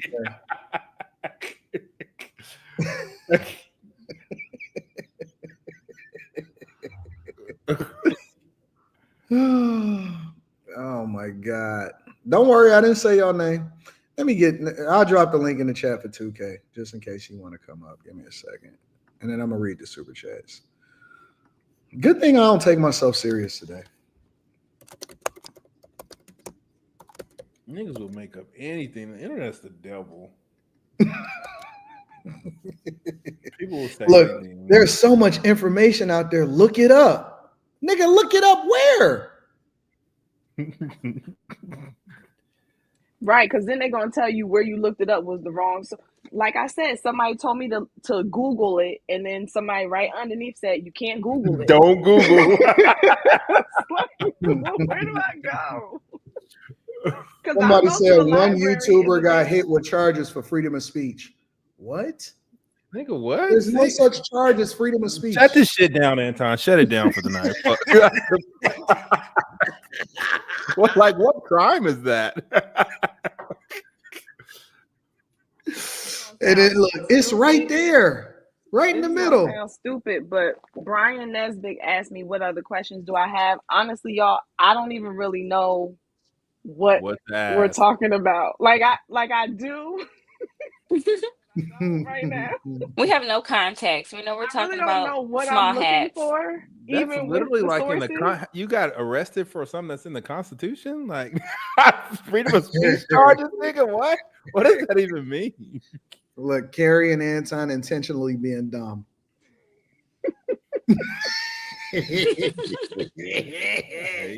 Anton knows we're pretending not to know. Okay. All right. Anything for content. Anything for content, guys. Let me read the super chats. Shit. Except gambling apps. Urban Man versus Wild is hilarious. Shout out to Reggie Lewis. Shout out to Sean Bipley. Says, I can never catch you live. Wanted to bless the ones that bring it to me. Shout out to Sean. I appreciate you. Thank you, Sean. MP says, I got some wild memories at raves. Mm-hmm. I'm doing the Quentin. See, nigga, you doing that shit now. No, I'm doing the Quentin now. AD about to have us out here shadowing addicts. Von Cobb. Shout out to Von. I appreciate you, Von. Thank you, big dog. Candace is a bitter woman, should not be in politics. Wow. Reggie Lewis says, you realize Israel isn't supposed to have nukes, right? Nerd Fitness says Americans can trash our president, but not Israel. Jason Sharp says, I love Kerry, #respectfully. Greatness to Work says, want to know what Slimmy is talking about? Go listen to the full JFK speech that got him deleted. He said it all. Tony Adams says Slimmy needs to go outside and touch some grass. That mental gymnastics is crazy. Look at Slimmy face. JRCPA 2011 says I'm officially a D student now because I'm lost too. Thank you to everybody in the chat that admits that we not all some of us sometimes we don't know that we all in the same boat until we get our papers back and then we realize that we all needed to be graded on the curve. But that's okay. Triggy 13 says if the info is out there, why is it such a secret? The Market J says, Anton, how old were you when you made your first M? You can't evaluate it that way. I always say it's based off of net worth. Because it's two different questions. If you say when you made your first million in a year versus when you became a millionaire, it's two different questions. The early 2000 teens was when I became a millionaire. Net worth, again, because that doesn't necessarily mean that you generated $1 million in a year. The first time that I actually made $1 million was when I sold an app. So, two different questions. Phenomenal question. Live from the Motherland says, only way to be well-versed in it is to read the documents or listen to someone who has a synopsis. After that, go to the barbershop and touch bases with your people. What?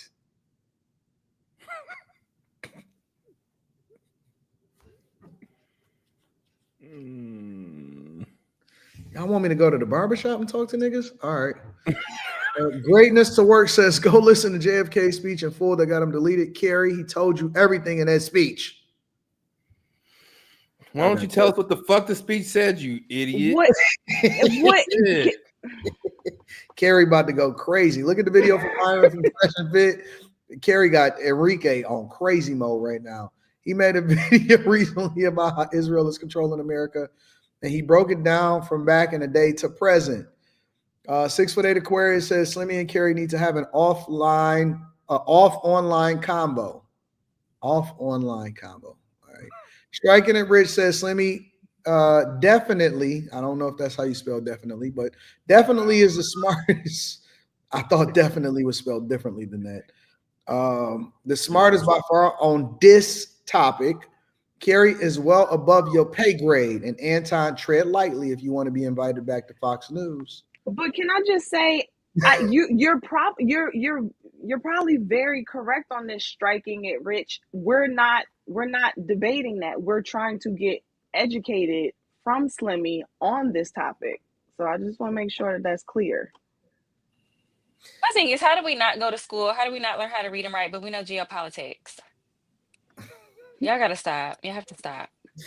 And Natasha says, Anton, are you happy with Trump's policies and administration so far? Do you think he's made the economy better? I am happy with everything because he's doing everything that he said that he was going to do. The only thing I don't understand is the whole Israel conversation. And I think that he hasn't been able to solve for the Ukraine-Russia situation. And so I would give him marks against those. Outside of that, I think that he's executed on everything that he said he was going to do. Tony Adams says, research the Civil Rights Act of 1866 and 1870. Very insightful for the Black community. Bo Key says, AD Kerry, the answer is within you. Look deep within to find the truth. Hashtag Slimmy Resources. Haitian Doc says, bottom line, you can't talk about, I'm going to say it in Slimmy's words, small hats. That's what Slimmy is saying. What the fuck? Slimmy says I'm small hats, right, Slimmy? Well, only because you're not That supposed is to. You so can't say it. rude. What you mean? Small hats. No, that's what the super chat. Don't worry about it. Sub-Zero says the easiest way to start is to Google the UN partition plan for Palestine 1948. I was able to download it before it was blocked by the National Archives. I can email it to anyone that wants to read it. Tony Adams says, when you speak facts to certain Black people, it's kryptonite to the soul. 2K says, I wish I was on here. Candace is right. Democratic and Republican are two different wings on the same bird.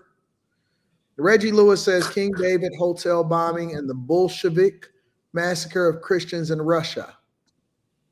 Darian Murphy says, people are inferring Israel trying to control U.S. policy. For example, many people think Epstein was a Mossad agent using sex to blackmail high-ranking U.S. officials.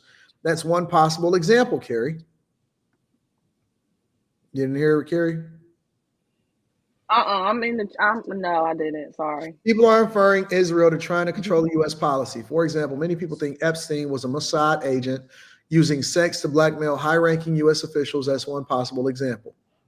Okay. See, he's getting somewhere with what the implication of all this is. Thank you.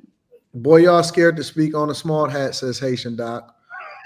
Talks to 2K says, a ninja that got shot can't tell me. You need to go get your lick back first. Sub-Zero says some of the U.S. work in and around information and want to open the eyes of the public. It starts from 1948 U.S. banking, the Federal Reserve, Hollywood, construction, etc. They help create it all. The Mass says even when Candace talks about these stuff, she speaks allegedly. We all asking questions. We all need answers. Y'all winning, says B-Boss. Sub-Zero says I was a C student as well, Anton. I was told to read everything since I was 9. Spent summers at Notre Dame University with my uncle. Some of the items I read are even more relative today. Catholics. Live from the Motherland says, yeah, the shop. You'd be surprised at how common markets are great places to network and get info on things you weren't hip to.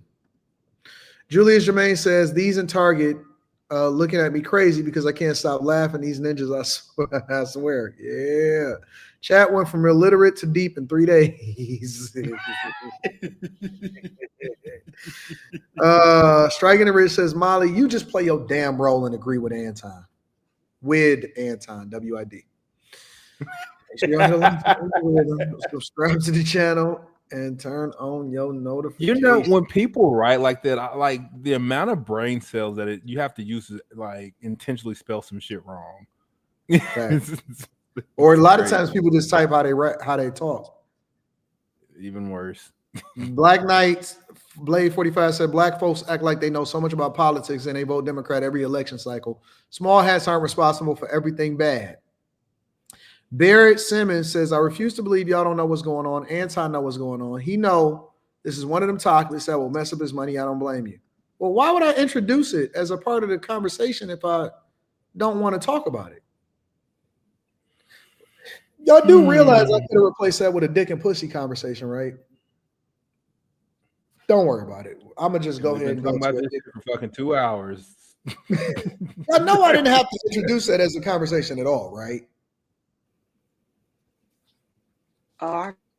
What's interesting to me though is like people are calling me ignorant, right? But I'm not taking that as an insult because I'm admitting that I'm ignorant on this. And I'm trying to, and somebody else said, like, if you don't know anything about it, you don't know anything about it. Right. Like, Carrie, they're trying to fish for you to do the information for them. It's like reverse psychology. They don't know. They just trying to get you to research it for them and tell them. That's crazy. Like, it's weird. Like, I'm dingy.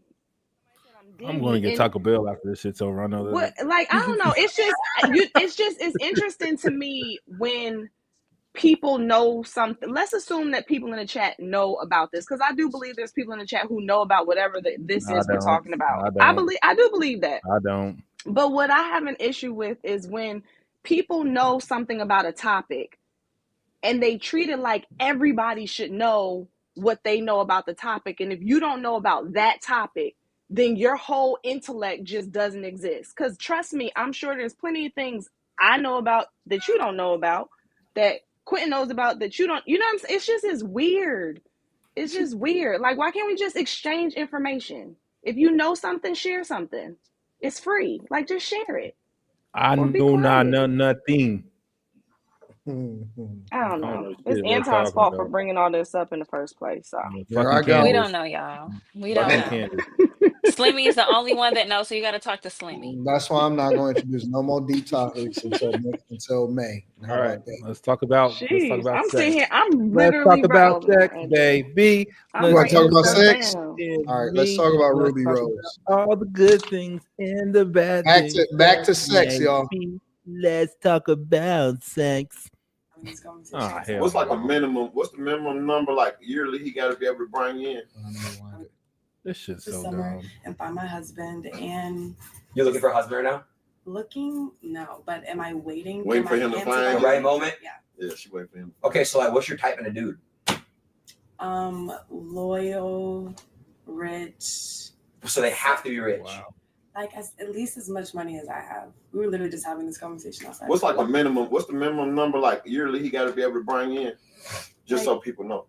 Like hopefully, I don't know. Like no, say it. I don't want to seem shallow. Okay. You got a standard. Okay. Like hopefully, like at least like $5 million a year.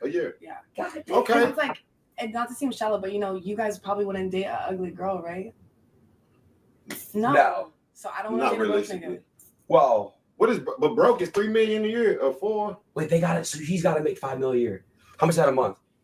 I don't know. So I just like said $400K a month. About 4 5. Okay, and you don't care what they do as long as they're bringing in their own shit. No, I care. I don't want any illegal activity. Okay, so no trapping. No scamming. No scammers. No. Dope dealing. No, none of that. They got it. So this also sparked the conversation on Shannon Sharp and Ocho Cinco's Nightcap, where they were basically talking about Ruby Rose's standards for what she would deem worthy of dating her to ultimately marry her. Now, for those of you that may not be familiar, Ruby Rose is a little bit more promiscuous, so to speak, meaning that she's been linked to different guys in the industry as far as dating. What do you think about Ruby Rose saying that men have to make about $5 million in order to get with her? This conversation is not deep enough for me, so I'm going to bow out.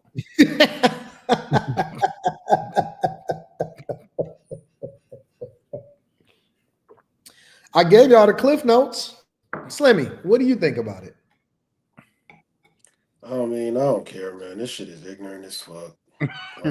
So y'all don't want to talk about dick and pussy all of a sudden?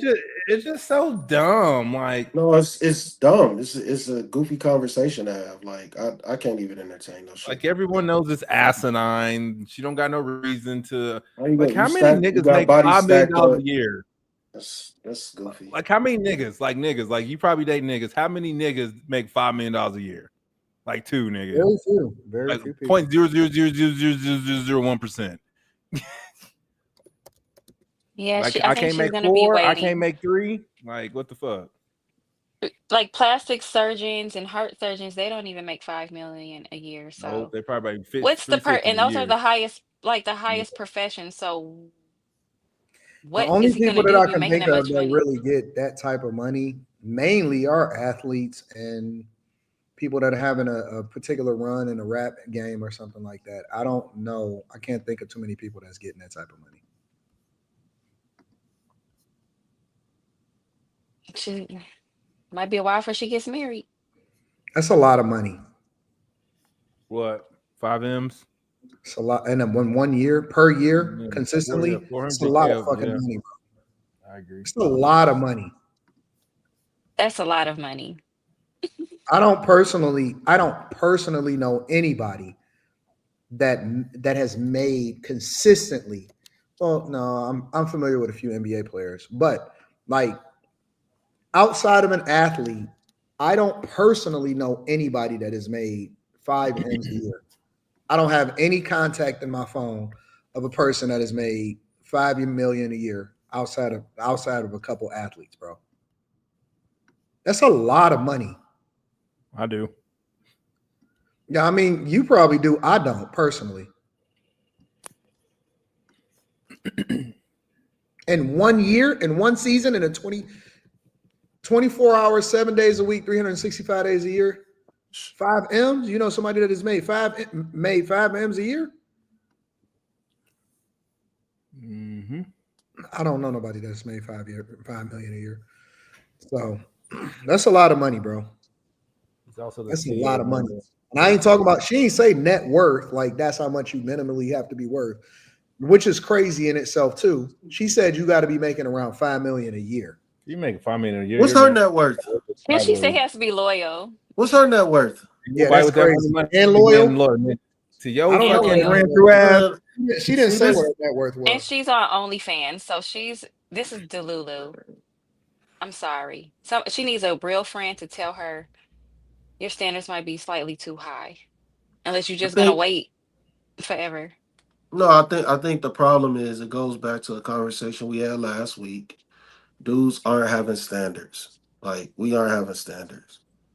Like this women like this, she shouldn't even have a voice. Yeah. She a buzz down. She's literally a buzz down. And she's talking as if she's a valuable woman, a woman with principles, a woman with standards, a woman that's worthy of being a wife. And we literally sit up here talking about her as if she's worthy of this discussion. She doesn't deserve to be married. She doesn't deserve to be married. 600,000 a month on OnlyFans.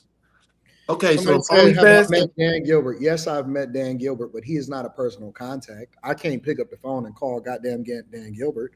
Just because you've met somebody before don't mean that you know them. Like, that don't mean that they are personal contact of yours and that that's your friends.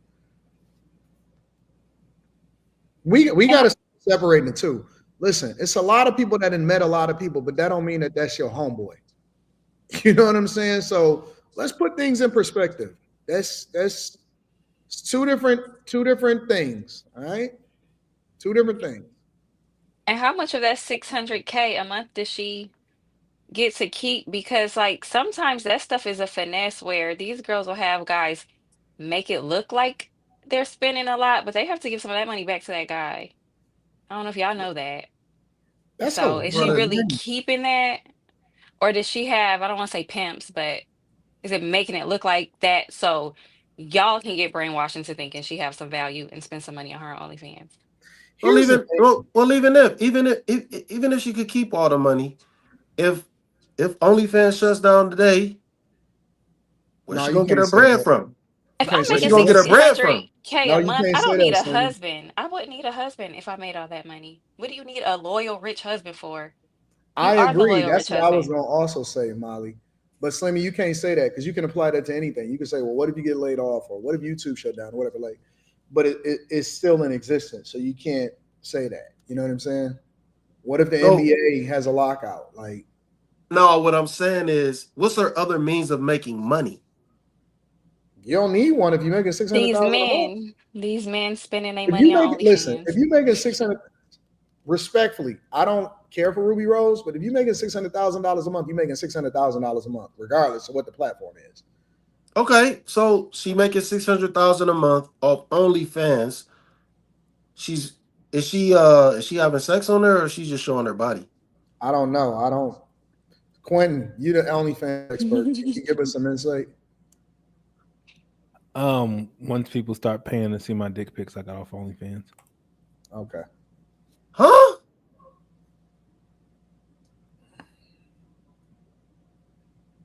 Is Ruby That's what Rose a porn star on somebody in the OnlyFans, chat. or is she not?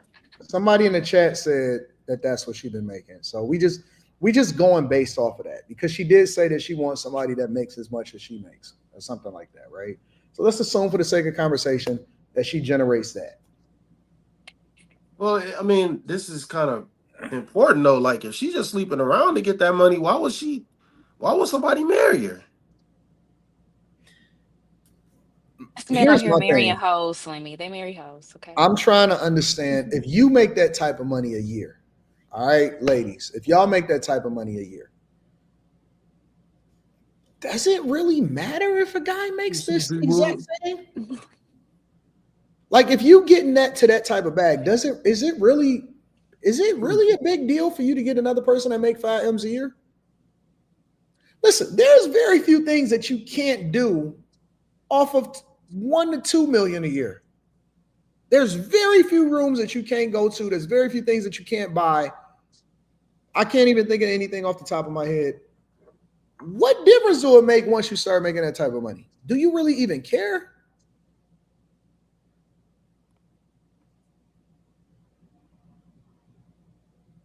Yeah, I don't think it matter. But I mean, to her, obviously it do. I don't understand. I'm trying to understand the mindset of women that make a lot of money. If you're making an extraordinary amount of money, why do they also still want to meet men that make an extraordinary amount of money? If it's just for the money. If you're talking about somebody's social status or understand what lifestyle you live or something, that's a completely different conversation. But why is it a requirement from a financial perspective? If you already in that sphere, what's the point?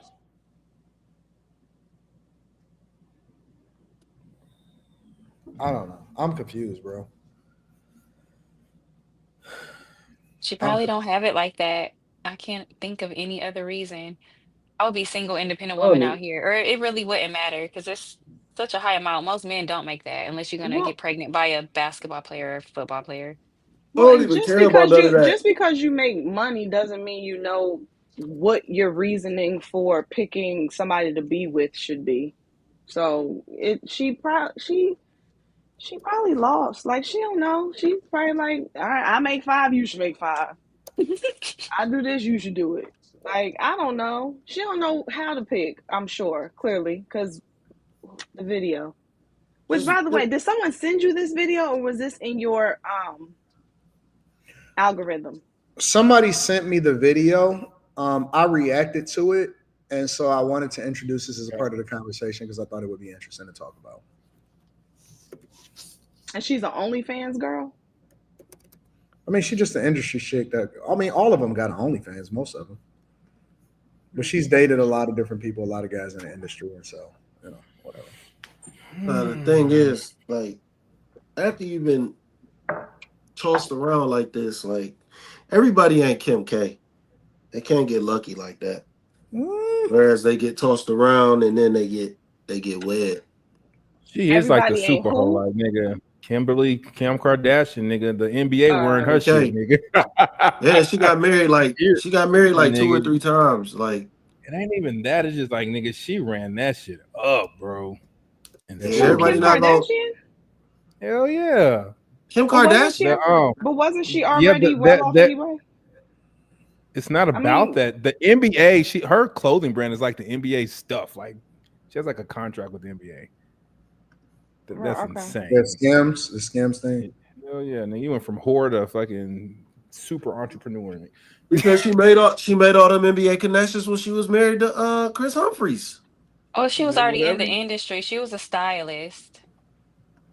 She was Ray J stylist. She was a stylist for the NBA. She was just a clothes stylist for celebrities and stuff, and she was just a socialite. She was just already in the industry.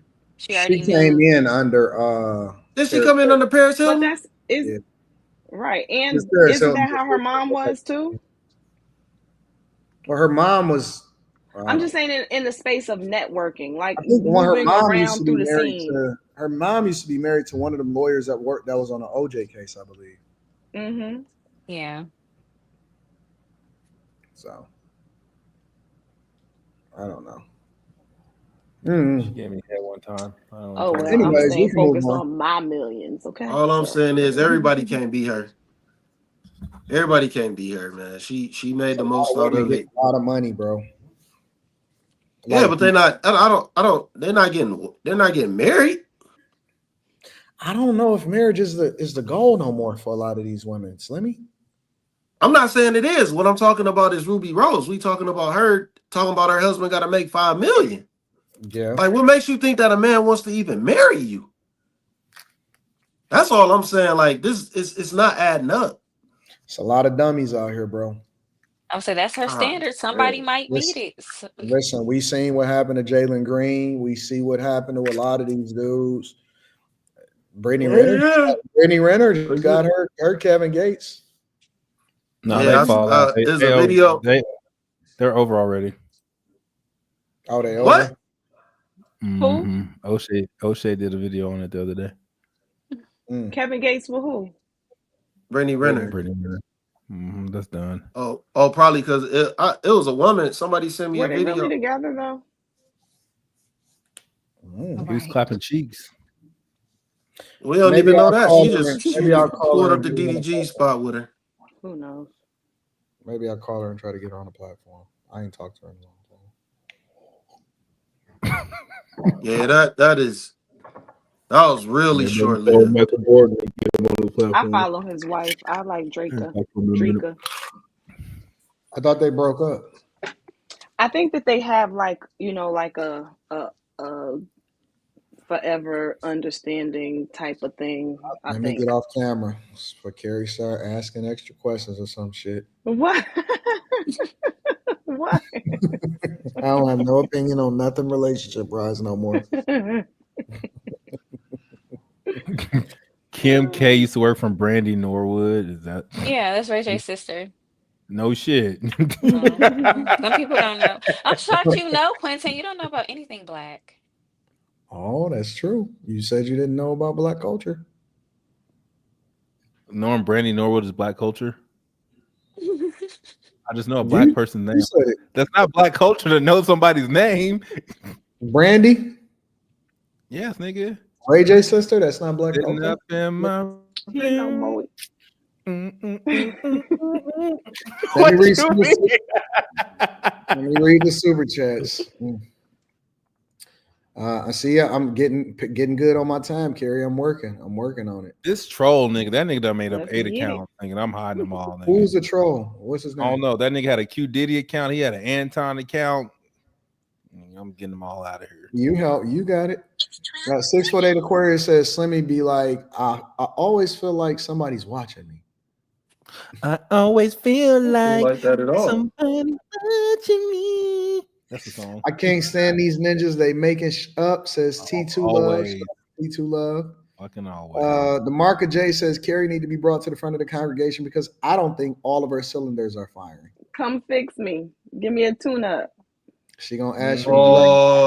She gonna ask you if you like to girlfriend's suck coming to give dick. her a tune-up, nigga. That shit was fun as hell. She gonna ask you if you like to suck dick in a minute. So you better be I'm out of here. I'm out of here. Not to carry. I wanna be down. DJ Ace Production says ignorant means not knowing. Now being a dummy is when you act like you know something and you don't. That's DJ Ace Productions. Live from the Motherland says all of your audience asleep. Feel free to mix the content up to your own discretion. Appreciate you. Mr. Robinson says, Hey Anton and family, have you seen Drake's Nokia video? If yes, what do you guys think? Nokia just went number 1. What do you think about Mika's? Never mind. Y'all know that Nokia just went number 1. Nokia, the phone company. The song. No, Drake's the video, Drake Drake's song. See, I don't know I about don't know that. if that was on. I don't know if that was on the Party Next Door album or. It is. This is new. It's on Party Next Door. Yeah, it's on. It's they joint album. Oh, okay. Correction. So, I did not mean tune up in a sexual way. Okay, let's be clear, guys. Okay. After hours, you got to clean that shit up. Sorry, I Immediately. forgot. I so forgot. Drake is the Immediately. king of he's the greatest of all time. So I'm not gonna like that, but he's the greatest of all time. Nigga, because you married, that's how you know. That's a dumbass question. Nigga, get this shit off the damn super chats. Slimmy, do you have a channel? Says Reggie Lewis. Yeah, ain't nothing up there yet. The Marker J says Ruby rolls a buzz down. She get 1 round max out of me though.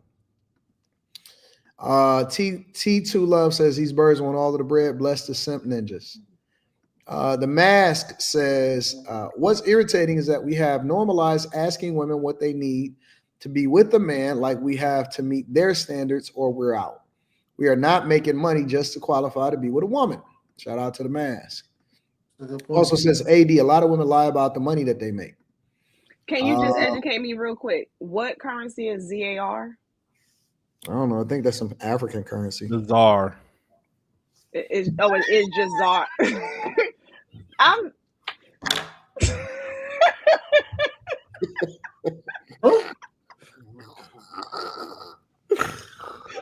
Oh, Jesus. Yen. Y-E-N. I What didn't country know is that? No, I didn't know if it was short for something, like if it stood for something. See, you see what I'm saying? You can't ask anything. Go ahead. Look it up. That's why I like Enrique. He's nice to me. It's South African. This Game Wise DJ says the more money a woman makes, the more money she is willing to trick off on you. If she rock with that game within you. Hashtag women love tricking. Marka J says, actually, I don't think I'd be able to get up for Ruby. She looks like a possum. Oh, Jesus Christ. It stands for South African Rand. Thank you. It does not stand for ZAR. It stands for South African Rand. Kenny 3 Stack says hypergamy is in a woman's nature. That's why she wants the same or more, regardless of high income. Tony Techie Cyber says Kim K also used to work for Brandy Norwood. Shout out to Tony Techie Cyber. Wrath Unique says, what percentage of women in the world are virgins? Anybody can answer. I'm just curious about y'all opinion. What percentage of women above the age of 18 do y'all think is virgins if y'all had to guess? What percentage of what? Of women over 18? Women over the age of 18. What percentage of women over the age of 18 do y'all think is virgins if y'all had to guess? Dragonair just text me. 3%. What you talking about? 3%. Quinn, what percentage of women above the age of 18 I wouldn't even begin to know where to start to answer this question. If you had to guess, give me a percentage. Over 18 are virgins? Yep. 35%. You think 1/3 of all women above the age of 18 are virgins? Yes. Molly. Hell no. Molly, what percentage of women above the age of 18, if you had to guess, are virgins? In America or? America. Let's go with America. Maybe about 5%. Carrie, what percentage of women in America do you think are virgins above the age of 18?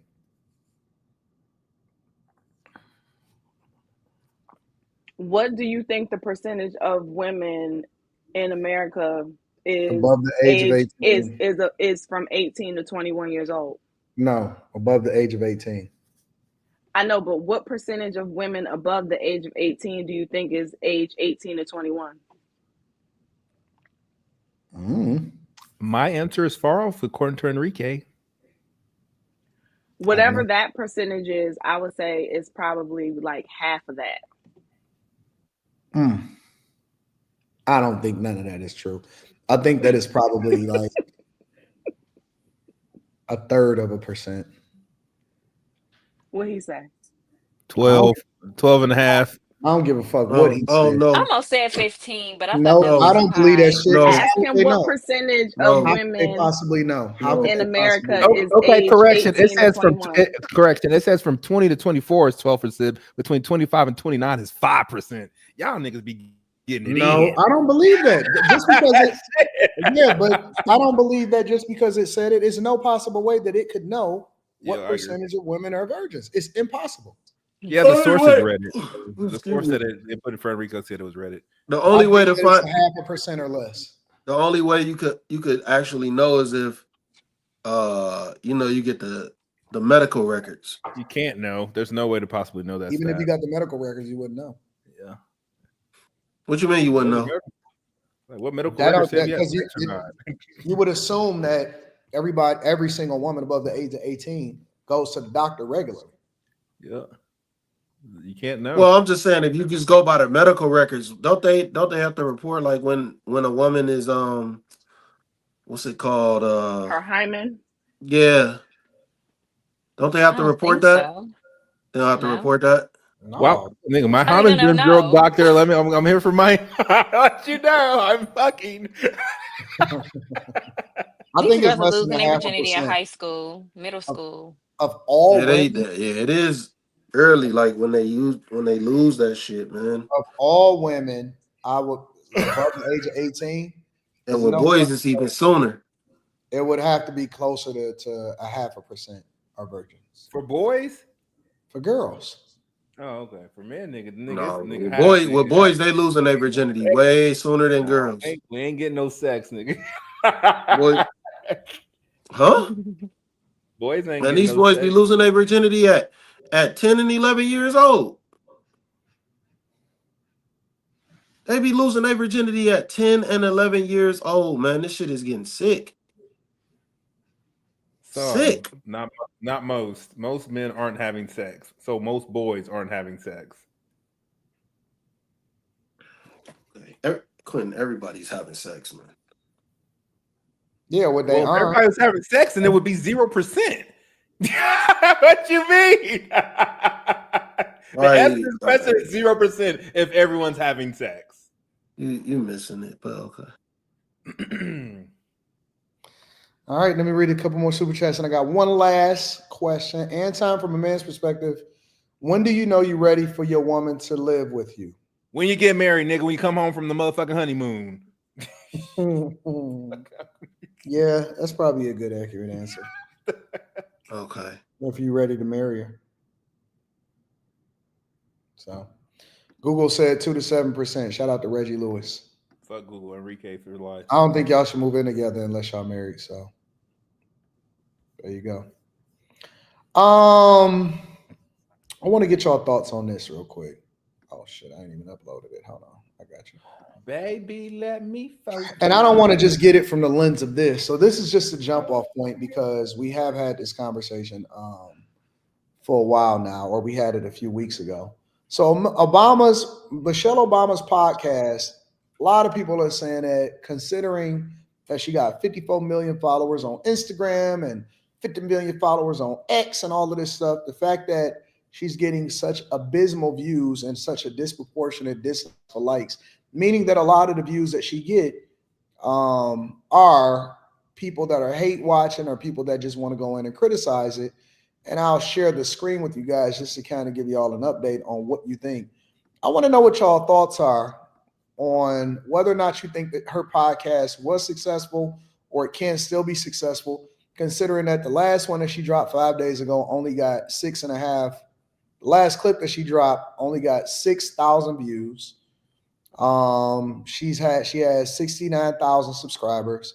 Some of her clips and videos only getting 6,500 views. I got Keke Palmer in it. Super celebrities. This one right here is Keke Palmer on Continue to Move the Career Goalpost. Got 3.8 thousand views 11 days ago. Some of them getting the bigger views. Other ones only getting 7,500 views. A lot of people are considering the bust. And then other people are also saying that if you go into her podcast, you can also realize that she's getting a disproportionate amount of dislikes to likes. They are also saying that she's leveraging shorts to get more subscribers. But these shorts is not even necessarily getting no views like that either. So what are your thoughts on Michelle Obama's podcast, now that we had some time to sit with it, whether or not it is considered to be successful, her and her brother? I don't even know his name. And what do y'all think about a lot of content creators? Oh, I'm sorry. I didn't even share it. Shit, I'm up here talking and stuff and I never even shared it. My bad. So here's some of the numbers. Why y'all ain't stop me? Here's some of the numbers. This last clip from 5 days ago got 6,500 views or 6,000 views. This one got 6,000 views. This one got 3,000 views with Keke Palmer, this clip and stuff like that. The one got 69,000, right? Well, the 69 is how many subscribers that she got to the channel. No. On the one video, it has 69,000, right? Yeah, this one. Yeah, with that dude. It's a whole episode. Yeah, so the episodes are getting traction. Just the small clips aren't. Usually it's the opposite. Usually it's the clips that get a lot more traction sometimes. But it could be a mixture. But considering, again, that she got over 50 million Instagram followers and she's using all of these platforms to get more visibility and stuff, but her long form content is taking a while to get traction, apparently. And again, there's always more dislikes than likes on every single thing that she drops. What are y'all thoughts on Michelle Obama, whether or not she was successful, and whether or not a lot of content creators are struggling or not struggling? I was talking to Slimmy and Q Diddy in the back, and I was sharing with them also about the fact that Math Hoffa seems to be going through some stuff.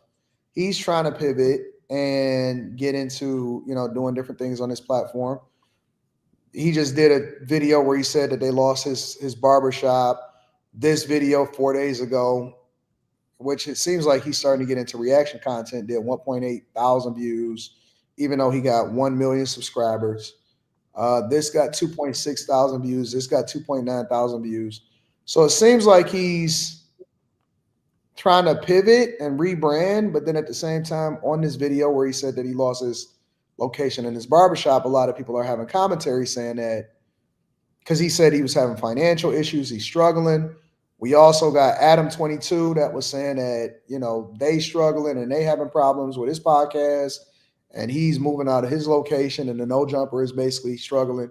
What do y'all think about these content creators, especially the ones with the larger platforms, not being able to sustain? And what do y'all also think about like Michelle Obama and what's going on? The overall sentiment, what are y'all thoughts about it? I told y'all niggas. I told y'all niggas. That shit trash, man. Don't nobody give a fuck about what she got to say. That's just the bottom line. Don't nobody give a fuck about what she got to say. But I will say this, in all honesty, it's still too soon. We gotta see what it do. A year. If they, a year from now, if they still at it or not. That's fair. I think judging it right now, like we won't know completely. We'll bring it back up in a year. If they still doing it. If they not still doing it, then we already know what it is. But I think it's still kind of early to gauge it. Just in all fairness. Because it still only has like 60,000 subscribers. 69,000 69, so I don't really think 70K. that the subscribers is a. It ain't gonna be no engagement though, Anton. There's not I gonna don't be think any engagement. I There's don't not gonna think be that any for real every engagement. platform that's a good litmus test. I think that that's applicable to certain platforms, not to all platforms. So I don't think there's ever gonna be any real engagement. They're gonna use bots, and it'll be a couple like Democrats and like women that just really rock with her. But other than that, like, why would a man watch that? In all reality, just because she got her brother up there, I doubt it. But we could revisit it in a year, and like I got a feeling, I don't think it's gonna be around. I really don't think it's gonna be around, and I'm not wishing that on them. I just feel like that's not her purpose. I think it's easy to. I don't even know what that is. What the fuck? Wait. Whoever got that right. That wasn't me. That's Quentin. Got to be Quentin. I'm about to say all of us can't act like we don't know where it came from. Well, so it could only be 3 people because y'all was on mute, Carrie. It's Quentin. True. Yeah. All Quentin. So, yep, 100% Quentin. But I got different text tones for different people, so I know if I need to answer or not. Carrie, what are your thoughts? I agree with Slimmy. I think it's too early to really say, but I also think that Siri. Oh. No, shut down, Siri. Stop. Go ahead. I was like, hey, Google, stop. And I mean, it looks like they're still kind of doing a lot of it on their own. Like when I look at did she just go, That's all Quentin. That's Quentin. It was a commercial on one of my games, I promise. Oh, I thought that was his Siri. That ain't no commercial. Ain't no commercial, dog. That's all Quentin. Jeez, dog. I know what kind of game he playing. Go ahead, Carrie. No, but judging from like the thumbnails, the titles, and stuff like that, it seems like they still are. It seems like they're still trying to figure it out. You know what I'm saying? Like the algorithm is probably a little confused of what do I send people to your channel for? What are y'all? They still in the infancy stages. But I haven't watched any more of them because I haven't been interested in the guests that they've brought on. So, what do you think about some of these channels? Seem like they've fallen off a little bit. Well, what's his name? Adam 20.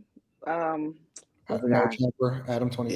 Yeah, too much controversy. Oh, well, I think I know a lot of his stuff was talking about him and his girl doing the OnlyFans stuff, right? And like having the strippers and stuff. No. Yeah, I don't think that has anything to do with the platform, though. Oh, I thought that was what his content was centered around. I don't know because I don't know what his content. It's mainly about like hip hop and hip hop artists, music, culture.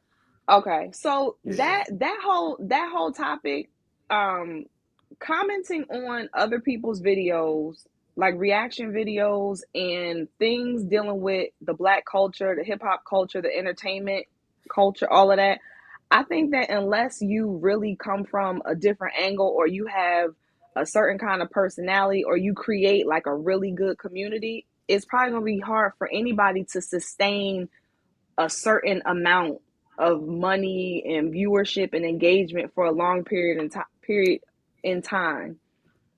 You know what I'm saying? Because there's so many people who are doing it.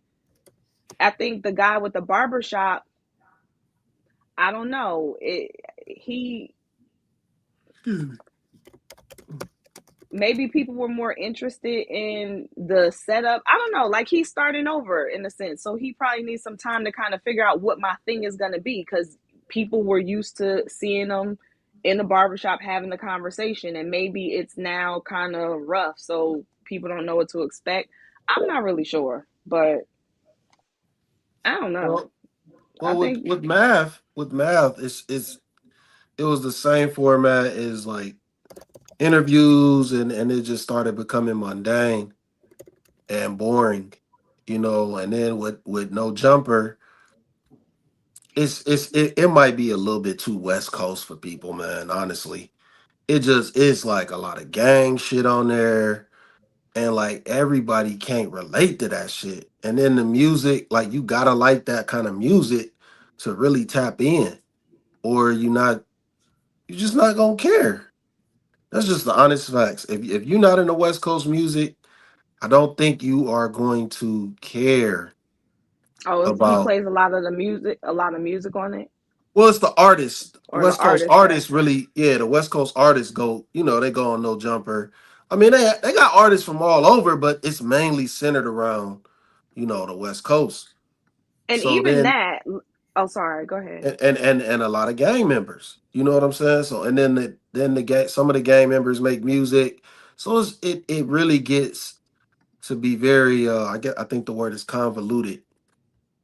Yeah, because Like. a lot of people have had, that's why I didn't even want to watch the interview on Michelle's channel, because like I've already seen enough of, I like Kiki in terms of her vibe or whatever, but I've seen her do enough interviews where I'm not really interested in another interview. So I see the same thing with Drink Champ. Like, I used to be an avid Drink Champs Mm-hmm. watcher because I loved the level of like conversation they got into with the artist. It went beyond the music, but it's like, all right, I already heard Dr. Dre talk over here. I don't need to see him talk over here, over here, over here, over here. Nobody's really asking anything different. You know what I'm saying? So I can Yeah. see where even if he's having mainstream artists, or I guess people just kind of like, all right, what's next? Yeah, Like, I think it's a certain wave that was being ridden, and it's not there anymore. And like people, they want something fresh. Like, the mind tends to wander, even though you could keep pumping out the same stuff. If it's not interesting and it ends up being the same over and over again, then people aren't gonna care who you got up there unless it's like Kanye or Jay-Z, and they don't really do interviews that often, and they're not gonna do certain they're not gonna go on certain platforms. So if you don't have access to like really big names that a lot of people care about, man, your platform is gonna eventually it's gonna fall off. If that's what you centering yeah. around, like interviews, and like interviews is tough. Everybody can't do that. But I think that some people, I mean, this is me. I actually am the type to watch a really long interview. Like, I watched I watched all Terrence Howard on Joe Rogan. I watched the 4 hour interview. I watched the 2.5 hour on Pat David. Like, I think that sometimes people underestimate how much an audience will really dig in if you dig in when you interview somebody, as opposed to kind of like passing them through. Yeah, And so I think some people are afraid of really long form content because they think people's attention spans are short, and some people's are.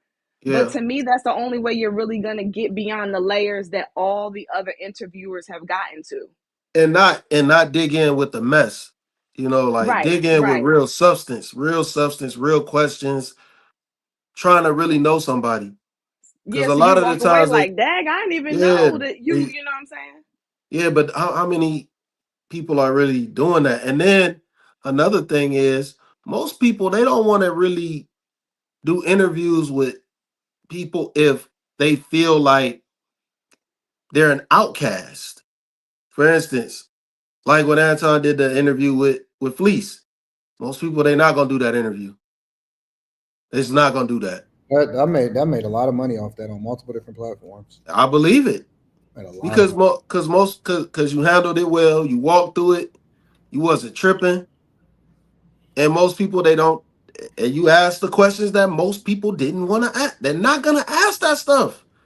For Yeah, one, I think that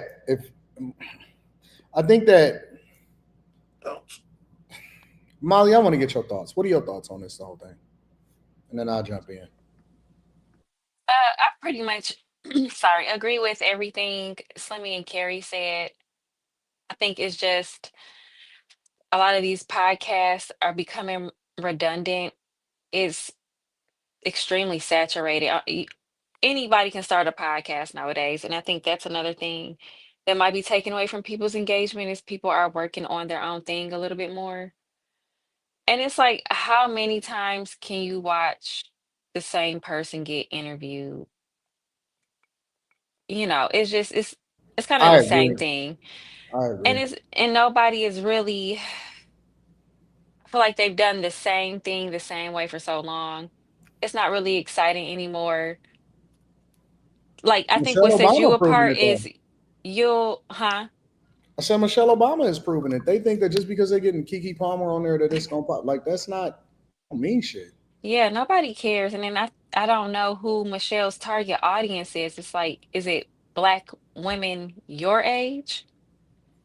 Because I haven't caught one episode of her podcast. So, but I think that is, oh, go ahead. no, go ahead. I wanna hear what else you gotta say.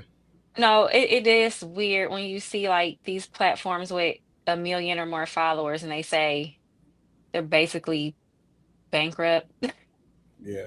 It doesn't make sense. And it's like maybe y'all should do something different. Like you'll do street interviews, you'll do regular interviews.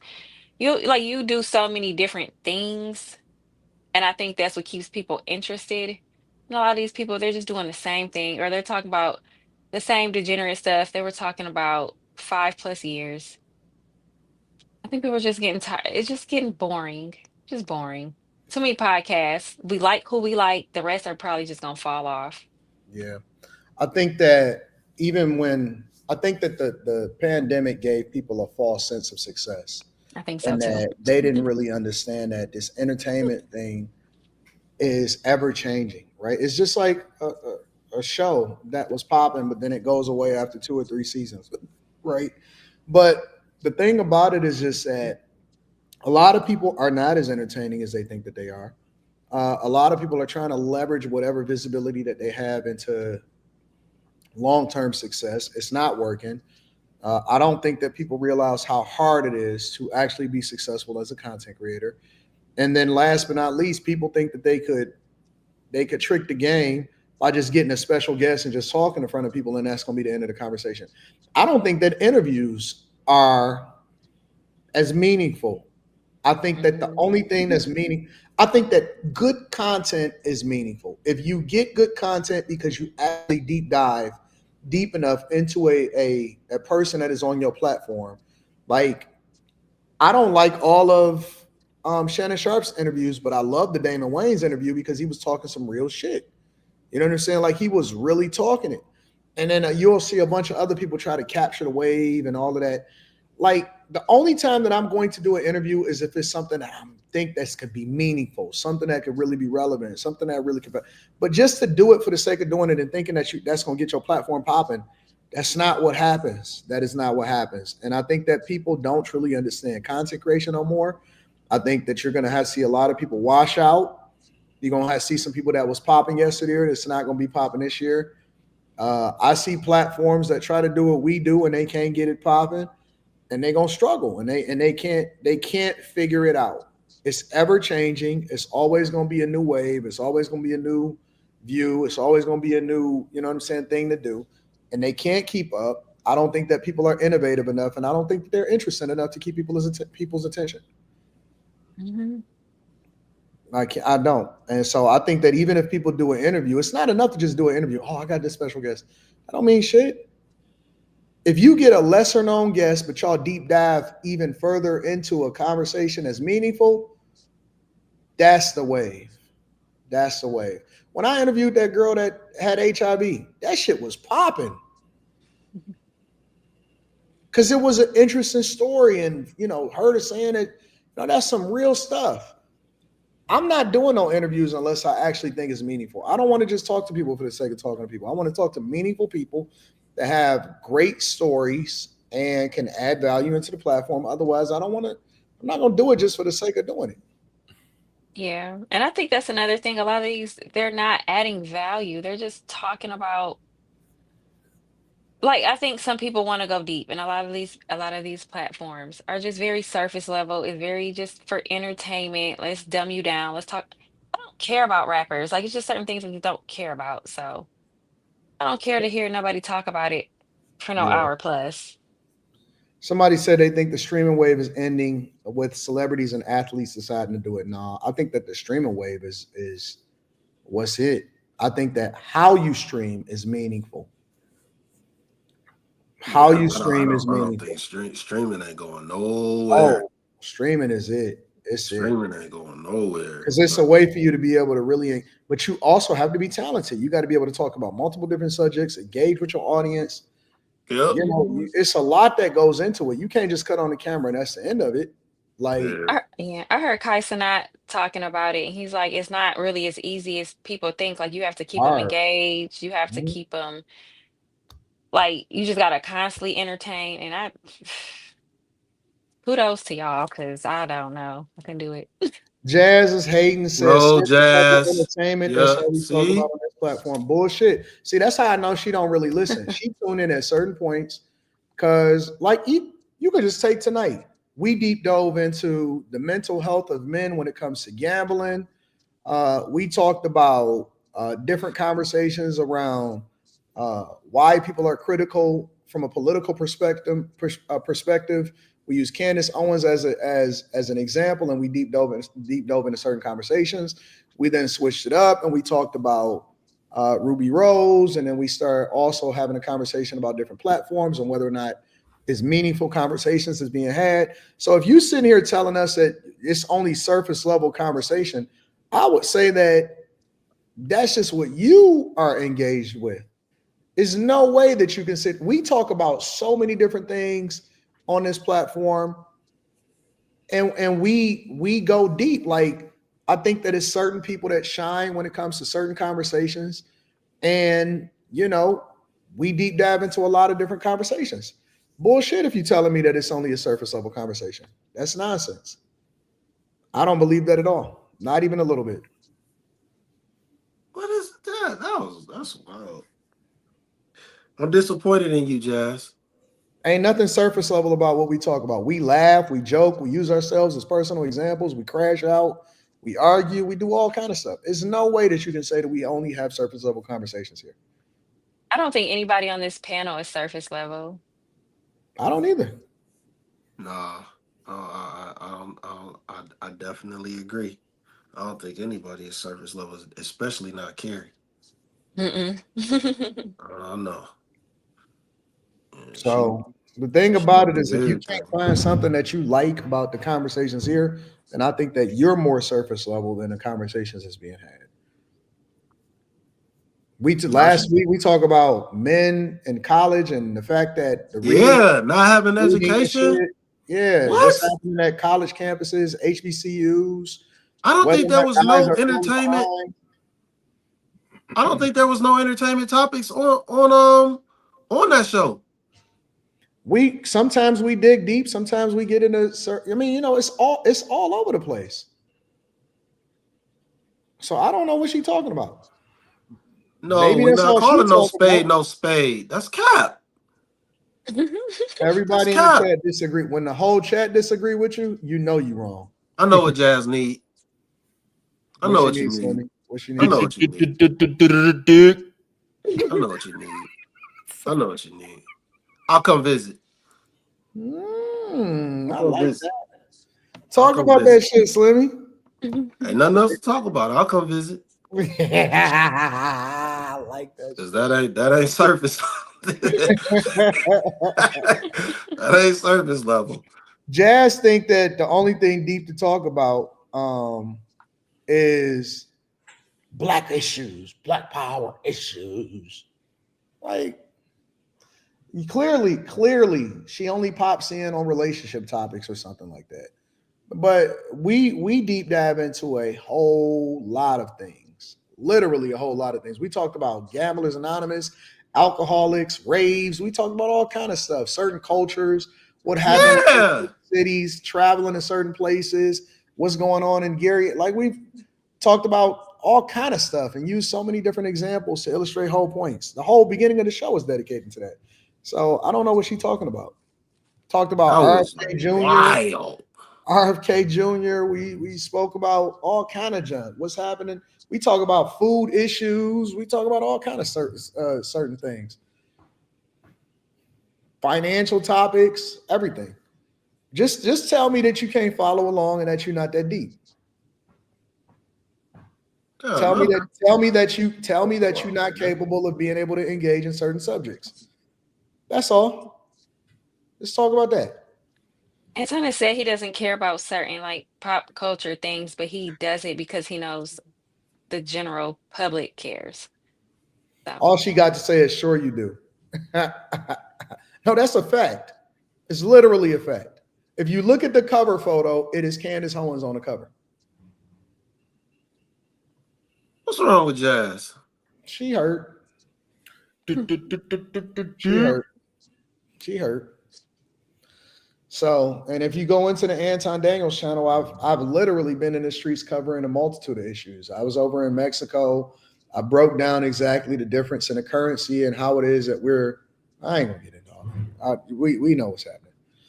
Anyways, she a little hurt. She hurt. She said Candace Owens is not deep. It doesn't say Candace Owens. It says Candace owned. That's not deep. Anybody that says that Candace Owens is not deep is insane. And we didn't even talk about just her. We used her as a jump off point to deep dive into another subject, but just trolling, man. Candace Owens is not deep. Get the fuck out of here. She trolling.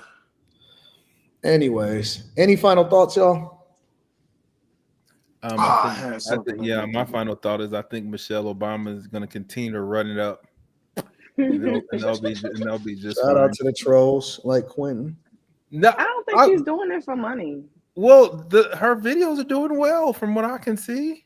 I think her and her brother they just like, let's just rock. Let's just do this. We don't have nothing else to do, but like they don't have nothing else to do. I'm just saying I don't think that everybody who does content, their number one priority is money. I think that she might fall into that bucket.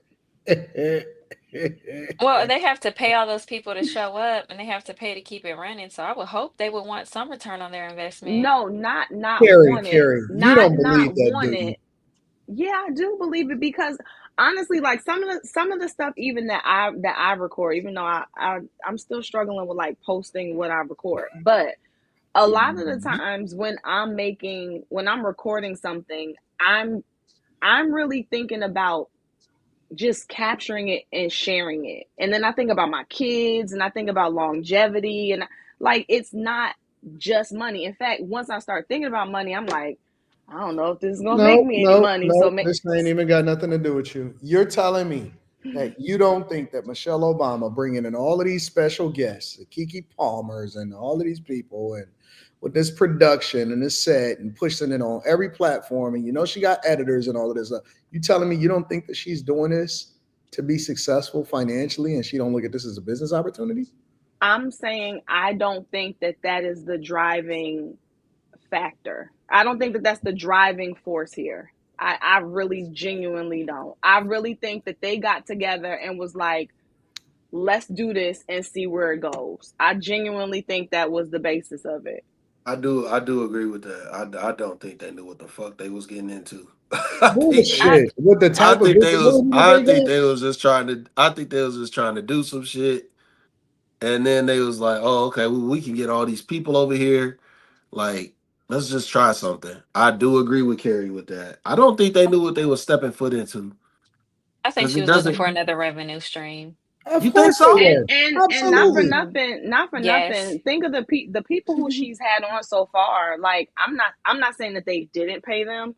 I'm just saying we don't know what the relationships are That's such that irrelevant. Whether she well paid somebody them or not. well y'all were mentioning like the expenses and all of that stuff. So I mean, let's just see. Let's just see. I This time next year we can revisit her. Yeah, no, yeah. that's what I was Analytics. saying. Let's just. I I think don't that think it's that gonna will last that show. long.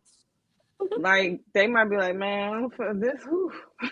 I don't think it's. I don't think it's gonna last that I don't long. think that they're doing that level of work. Listen, podcasting is easier when all you got to do is show up and talk, right? When you're actually producing content and recording and editing and putting it out and chopping it up and repurposing it for certain platforms and resizing shit and coming up with new stuff and having different conversations and topics and inviting guests and dealing with logistics and putting them in hotels and going and setting up equipment and lighting and reinvesting into your platform, that's what a real work is. It's a whole lot of work. The easiest part of content creation and podcasting is the talking. Because all you got to do is be yourself. Carrie is going to be unique. Molly going to be unique. Slimmy going to be unique. Q Diddy going to be unique. I'm going to do whatever it is that I'm doing, right? The other part of it is the producing, the subjects, the timing, the managing the files, re-uploading, downloading, scheduling it, editing, setting stuff up, reinvesting into the platform. All of that shit is a lot. It is a lot. And that's the part where people suffer. That's the part where people get burnt out. They don't know how to produce it. And then when you're dealing with multiple different people, shit, that could be even more of a logistics nightmare. Because, well, I used to do it in person too. I had it to where I was, doing it in person, like 6 different people, 7, 8 different people, bringing these chicks into the studio and stuff. Man, that shit is a lot. That's a lot. I think that might be even more the reason why it may not be the primary focus. Because okay, let's figure everything you said that somebody else might have to do all of that. They might have come into this because based off of what she says, her brother is good with money, finances. So let's just say they planned out the whole year. They might have said, okay, for us to do this for 1 year, it's going to cost us, I don't know, give me a number of how much you think that all of what they do costs for a month. For a month? Yeah. I don't know how often they're putting out videos, but depends on how many employees they got. The main expense is going to be because of the employees. So I don't know how many people they got working behind the scenes, but let's just say 40 grand, 40, 50,000. Okay. So 40 grand for a whole year. They might be like, okay, we got, I don't know, maybe she has a property or he has one. This covers the cost. Like, no. You said for a whole year? Huh? I thought you said for a month. No, what I'm saying is what would it be for a month? And maybe they planned out what their costs would be for the whole year. So it's like we're going to invest $100,000 into our channel together, our show. All right, let's say they're spending $500,000 total. Okay. And most of that is tied up in salaries for the year. Okay, for the year. So for all intents and purposes, like, and let's assume that the money that they allocated, it didn't hurt them to allocate it. No, I don't give a fuck who you are. $500,000 hurts. No, I mean, I know that they want to make the money back. I'm just saying, like, I believe they're in a different kind of a situation than, the average person coming to create a channel for the purpose of, like, I want to share this content or I want to put this out here, but I also want to leave my job, or I also want to get some extra income, or I don't think that they have that over them the same way as an average person does. Doesn't matter. I still think that they want to be successful. No, I think they want to be successful too, but I think that their definition of success is probably not fully wrapped up in the amount of money that they make. I think that it's more than we need to make a certain amount of money. Period. I think there's a comma. And I disagree with you wholeheartedly. We could probably ask her, because all the comments under the videos are negative. So if we come in there with a positive comment, they'll probably respond to us. I think that the way that you justify it is through the success, which ultimately translates into money. Sponsorships probably is a very important part of their monetization. It's not YouTube per se, and they're repurposing every single video for Instagram, TikTok, and all of that shit. They all in. They're all in. They create audio versions, video versions. I think that they are all in. And also, what you mean audio versions? I think they're paying somebody, and they're like, hey, we need to be on here. Because even the stuff that they put out, like even when they launched, when I looked at the launch, I was like, they really don't have anybody who's being too strategic about this. They put the exact same thing on each one of their pages. It was they may not understand the game, but it doesn't mean that they don't want to be successful. No, I get it. I agree. I don't know. I think that it's probably. I don't think that. What it takes to be successful as a content creator is that you have to give people an end to your life. That's really what it is. Like, people have to be invested in your story, and then ultimately that translates into what you do on a regular basis. Or provide some kind of value. Nope. Well, yeah, no, because all channels on YouTube are not, let me see your life. There's tons of channels it's not that just you the go channel to for resources. But people in some capacity, whether it's on TikTok, whether it's on Instagram, whether it's what they share, whether it's different parts about their life that gets inserted into whatever it is that they do, their story or who they are is very much a part of. Your character is very much a part of what it is that you're producing. No, if you're telling me that the content itself is it, I disagree 100%. No, I would agree with you that your character plays a role in people. I would agree with you on that. I meant in terms of sharing, like, a part of you, the story. However, to Molly's point, though, I think that might also be where they're running into an interesting space that they're probably going to have to figure out, which is, who are you talking to? Because of the types of topics or the way they're entering in, it's kind of you would think that they are going to share personal stuff. They talked about they're going to share about parenting, about relationships. I mean, if you're going to bring these types of topics up, the expectation. It's what they're talking about is boring. Did you see that episodes of this? It was horrible. It was trash. I think I watched the Jay Shetty one because I like Jay Shetty. But the first one, I gave them grace because it was the first one. They're trying to set the stage, but horrible. We'll see. What do the comments say on there? It's bad. Like, even the recent ones, people are still coming there just to be mean. They are. It's so bad. That's why I said we could probably get answers from them if we come in nice. The commenters is just like Jazz right now.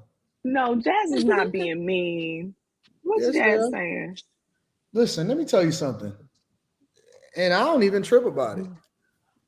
Jazz has never said anything nice to me. That's not true. That's a fact. She never said anything nice to you?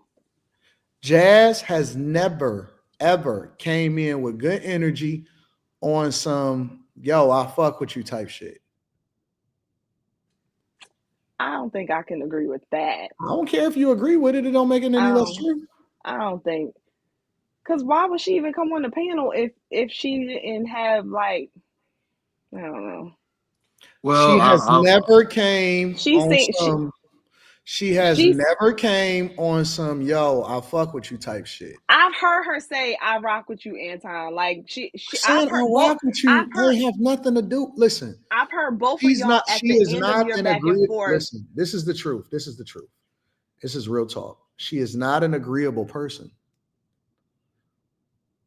She does not believe in diversity in thought, which is cool because I also understand the entertainment aspect of it, meaning that if she is entertaining to the audience, then that can also be productive. It doesn't mean that it is not. Let her up, Anton. Let's have it out. I'll let her up only if she's nice to Molly. They ain't gotta talk. Okay, well, and see, you're already setting a. She just said that. No. Everybody is gonna be nice to everybody. This is what I stand on.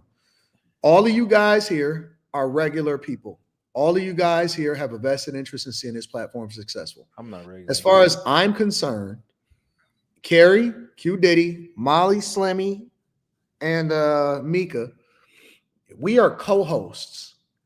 And I'm not going to let anybody come in and say anything negative about y'all because as far as I'm concerned, y'all are just as important on this platform as me. And so if we're going to have a conversation, then she's going to have to respect the people that are here.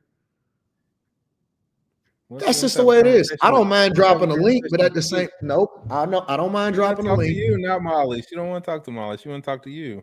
Molly is here. Well, if Molly opened her mouth, Molly is here.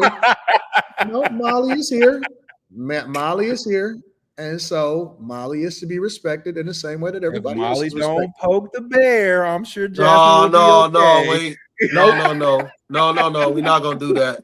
That was my fault that even happened last time because I was gassing it up and being childish. So that was my fault. That was not on my differences of opinion. I don't even mind. That was not on my but I'm not. Or Jazz.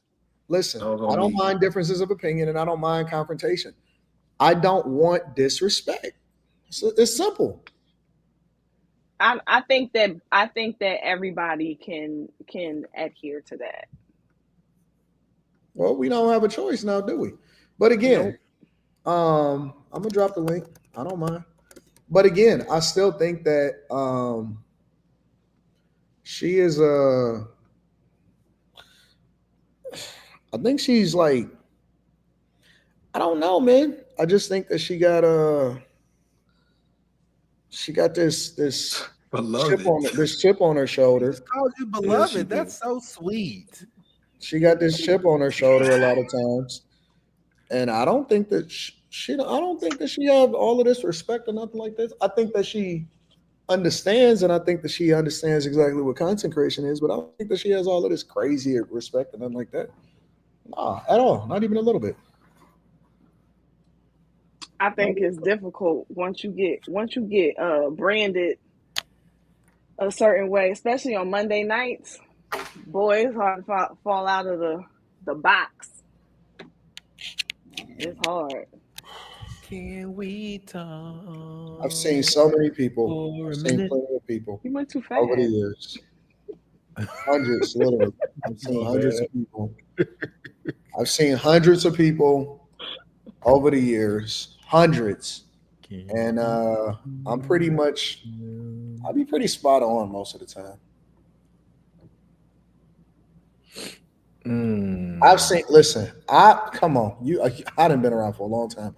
I've seen people switch up on me, and the very people that I would be rocking with and boosting them and shit, bought them gifts, all kind of shit. I've seen them go and do whole live streams and turn on me. Live and live in color.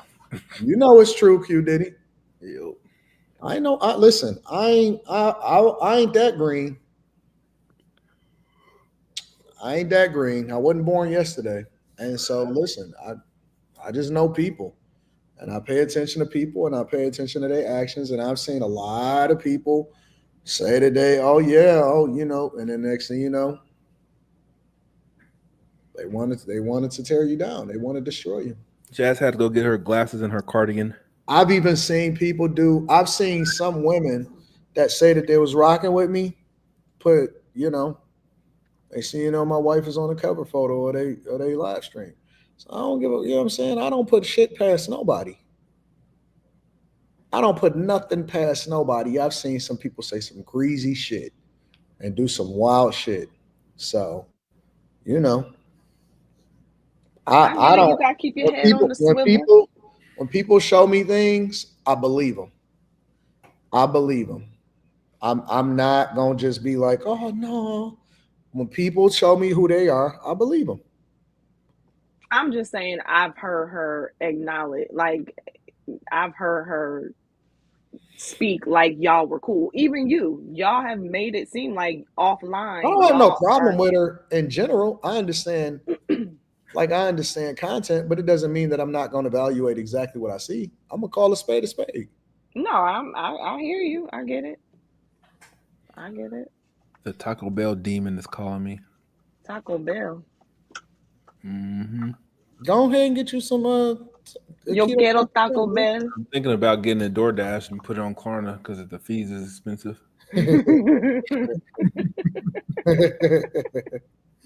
What is up with you and Klarna? I just think it's funny. Speaking of the floors, Man, look at that hair. I see I that was hair is saying hair popping. looking good. You do be having a raggedy connection though, because that shit just fucked up. So what happened? You got a what raggedy. happened with what? You drunk? I I can don't tell. know. By You your tell voice. me. What do you mean? What do you mean? You said, but let me up, so I let you up. Well, because you said I had an issue with you. Why do you think that? No, I said you have never said anything positive about me. That's not true. When did you say something? What did you say that was positive? I always say that I rock with you and I agree with some of the things you say, but Like a what? What lot do you of a agree lot with? of things I don't agree What do you with. agree with? What's that? What do you agree with? I agree with you when you spoke about the shooting with that woman when those police officers came into her home and gunned her down. I was totally on your side with that because you were totally right about those officers. I was so glad that you weren't biased when it came to that. Certain things about the trans and the LGBTQ and how it affects children, I agree with you on that. And your personality, I think, it is what it is, but I don't have an issue with you. I never asked to come on this platform. I've been asked to come. And because I like to debate and to talk, I'll rock out with you. But what I I do stand know is okay. that, Well, I stand corrected. I was wrong. yeah, I'm never one to not. Uh, I'm not above reproach, and I was wrong. but the thing is that, excuse me, I'm getting over a cold, but a lot of times y'all wrong about me because I don't necessarily agree with or say the things that you believe. And you have to understand, like, everybody around you believes what you believe and view you as the all-knowing.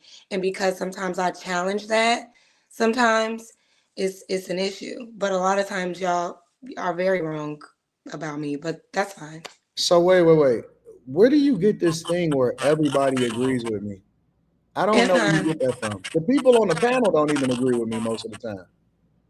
maybe not on this panel, but hey, Carrie. Hey, girl. Hey, Hey. Quentin. Hey, Slimmy. The people in the chat be hating me too. They be going off on me. The people that It's rock with me the fine. most say Like, stuff about me all the time. no one in the chat hates you. Be sweet. No. Hold on. Wait. So let's stop there. Carrie, because you're pretty I objective. can't really see. Do I Y'all get see me? smoke from the people in the Yes. chat on a regular basis? Wait, Yeah, I you gotta get do. my dog. Hold on. What? She gotta get her dog. Or her door. Her door or her dog, one or the other. She's not a dog person. You don't think so? You don't Nope. think she has a dog? Hell no. Ain't no way she got a fucking dog. She might have a little dog. Molly, are No, you nigga. I know dog are you personalities, and she ain't trying to got gain no weight, dog. Molly, or something? Molly, are you gaining weight? My bad. So what happened? I don't think so. No, her collarbone is still popping out. When it start disappearing, then you know. No, I wish, but no, I it's don't not think so. about like getting fat, but you know how people say, "Hey, I don't want to be this skinny" or something like that. Anyways, we'll get to that in a minute. Carrie, do the people in the chat agree with me 100% of the time? No, they don't agree with you 100% of the time. I wouldn't say that. Like 85%. But I know the sentiment that Jazz is talking about. I mean, you're the chat in general supports you. No, in general. support versus agreeing is two different things. Hell no. Don't start using strategic words. I'm just saying people will definitely state their opinions against what you're saying in the chat. That definitely happens. So where does she get that everybody agrees with me and nobody disagrees with me in the chat? Okay. It's a lot of people that come over here to hate watch. Okay, I'm wrong about that. Everyone doesn't always agree with you. You're right. So I don't understand it. I don't think I don't understand. I don't understand why you said what you said either. Like, I just said in my opinion. Jazz, I watched the whole hour-long stream / video, which was cool. I thought it was pretty funny. With you and JB Reacts, where you pretty much disagreed with everything that I pretty much stand for the most part. And it doesn't mean that you don't rock with me. It just means that you fundamentally disagree with everything that I say. Okay, and that should be not okay. everything, but most of what I say. Okay, but there are some things I do agree with. So what's the issue? We're not going to always agree. I don't have an issue with you. That's why I don't mind you coming up. You just call me hurt. You just call me. Yeah, I think you are a hurt person for a lot. Hurt from what? I don't know what you hurt from. I don't know what gives hurt. What gives hurt? I don't get it. I think that your sentiment about a lot of things and how you said what? Things a lot of stuff. Can you hear me? No, you were breaking up a little bit. You said what? I think that your sentiment and how you react to a lot of things, it gives me the impression that you have some issues that you probably need to work out. Well, that's your opinion. Sometimes you may confuse my passion with hurt, but I'm not going to argue with you to try to see otherwise. I know that I'm passionate and not hurt about anything. So if that's the conclusion you want to come to because I have pushback and I'm passionate and you want to say that it's hurt, then that's your prerogative. I'm not going to argue with you. Now, I think that it seems as though you are very I think that it's a difference between being passionate and a person's overall disposition or disposition. And a lot of things very much bother you, even to the point to where you don't let it go once the conversation is over or once that stream is over. You are still very much impacted by conversations that's being had or previous conversations that are had. Where did she go? Maybe her thing did the same thing mine just did. It just cut out. That shit was weird as fuck. It's just a mobile thing, I think. It should just disappear from time to time. Yeah, that is what it is. But let me read some of these super chats. This is a reminder. She is just Obama's wife, and the podcast is her value without him, which is nothing. Now, that's a fact. I like that. Anton, why you wide back eating DoorDash? You said you was on that fitness wave this year. So I can't eat all of a sudden? What's wrong with these niggas? So oh shit. Anyways, I'm gonna start. Listen, I'm in this space right now to where I am like very much like happy and nice and you know what I'm saying, getting head on a regular basis and all of that shit. So I'm in a really good space. I ain't even been releasing as many vlogs lately. So I'm just chilling. I'm letting niggas get their shit off. I'm laughing at it. You know what I'm saying? So I can't listen.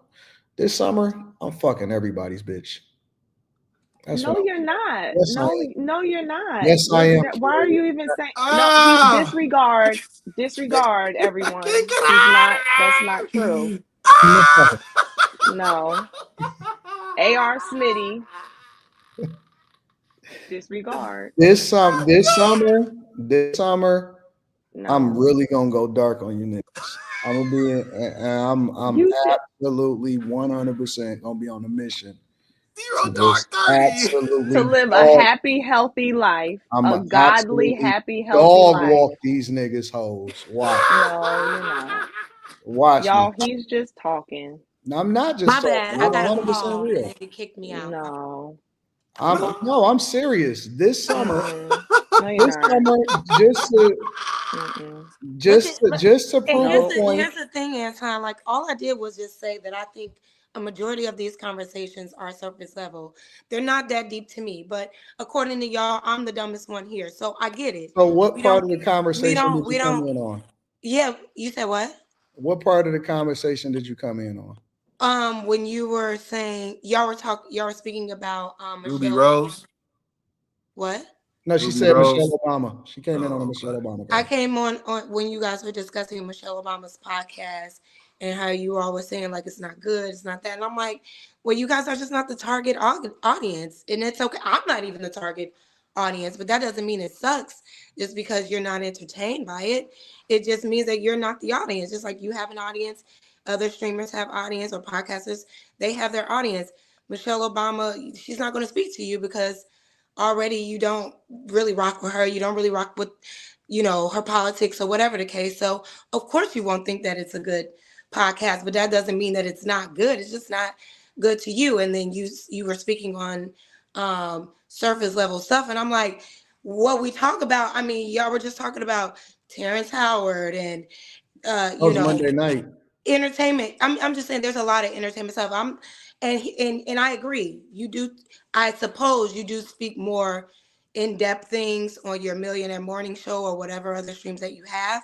But I'm just saying that the streams that I am on or the other platforms that I'm on with you, they're surface level, and there's nothing wrong with being surface level. It's entertainment. I think that I give people Oh, that's false. the creative freedom to talk about the things that they want to talk about. Q curates every single subject, Yeah. picks every single guest, and I don't know until I show up what is about to happen and who's going to show up on the platform.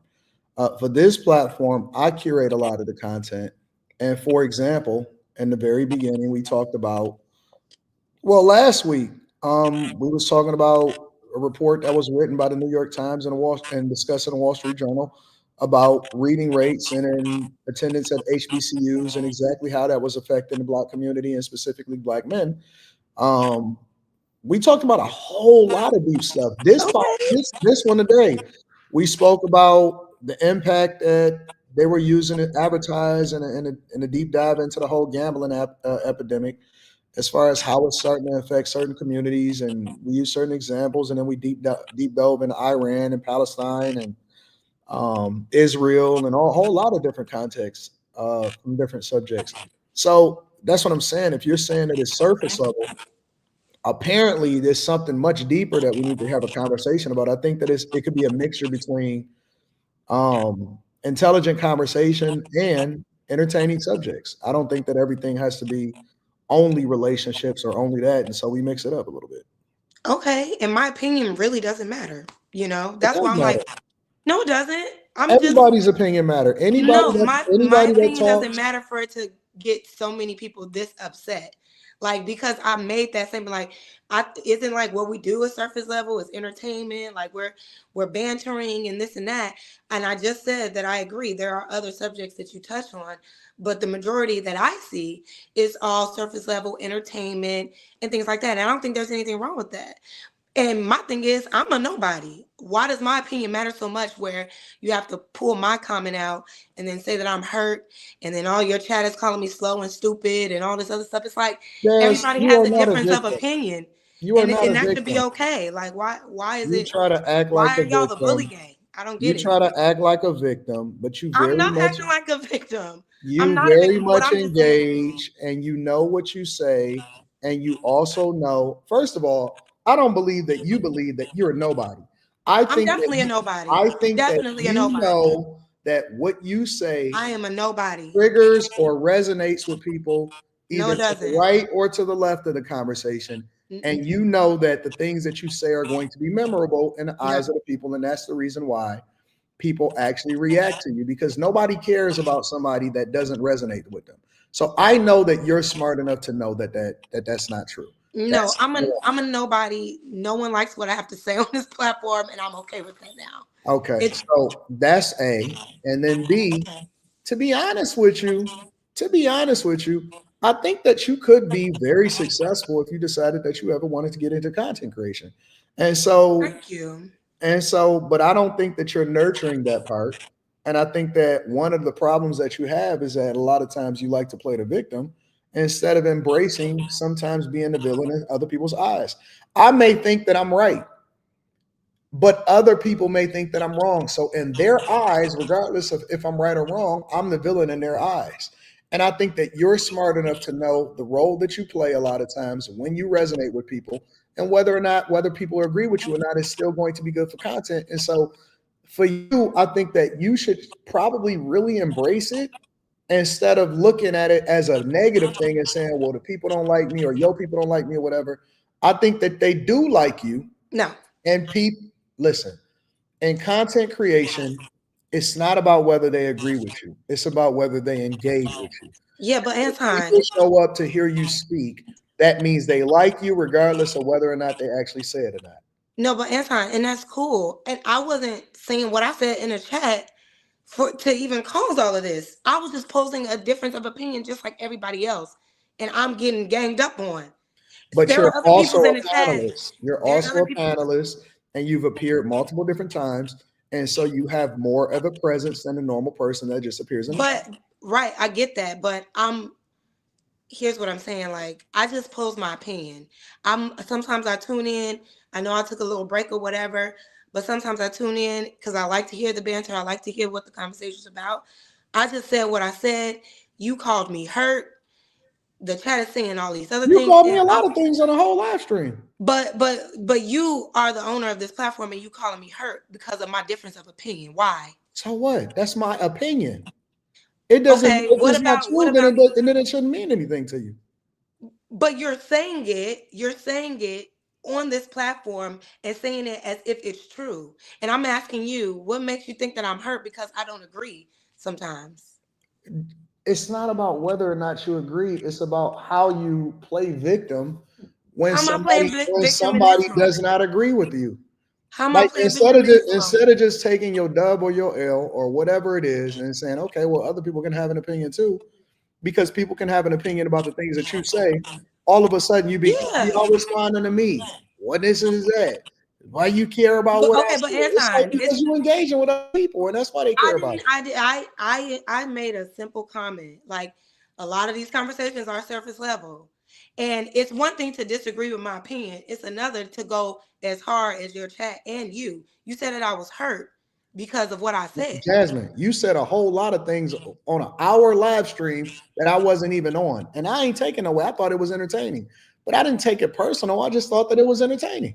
Okay, so why am I hurt then? If you're not taking it personal. Because you take personal the things that people respond to you when you say what you want to say. And then when people say what they want to say about you, you take it personal.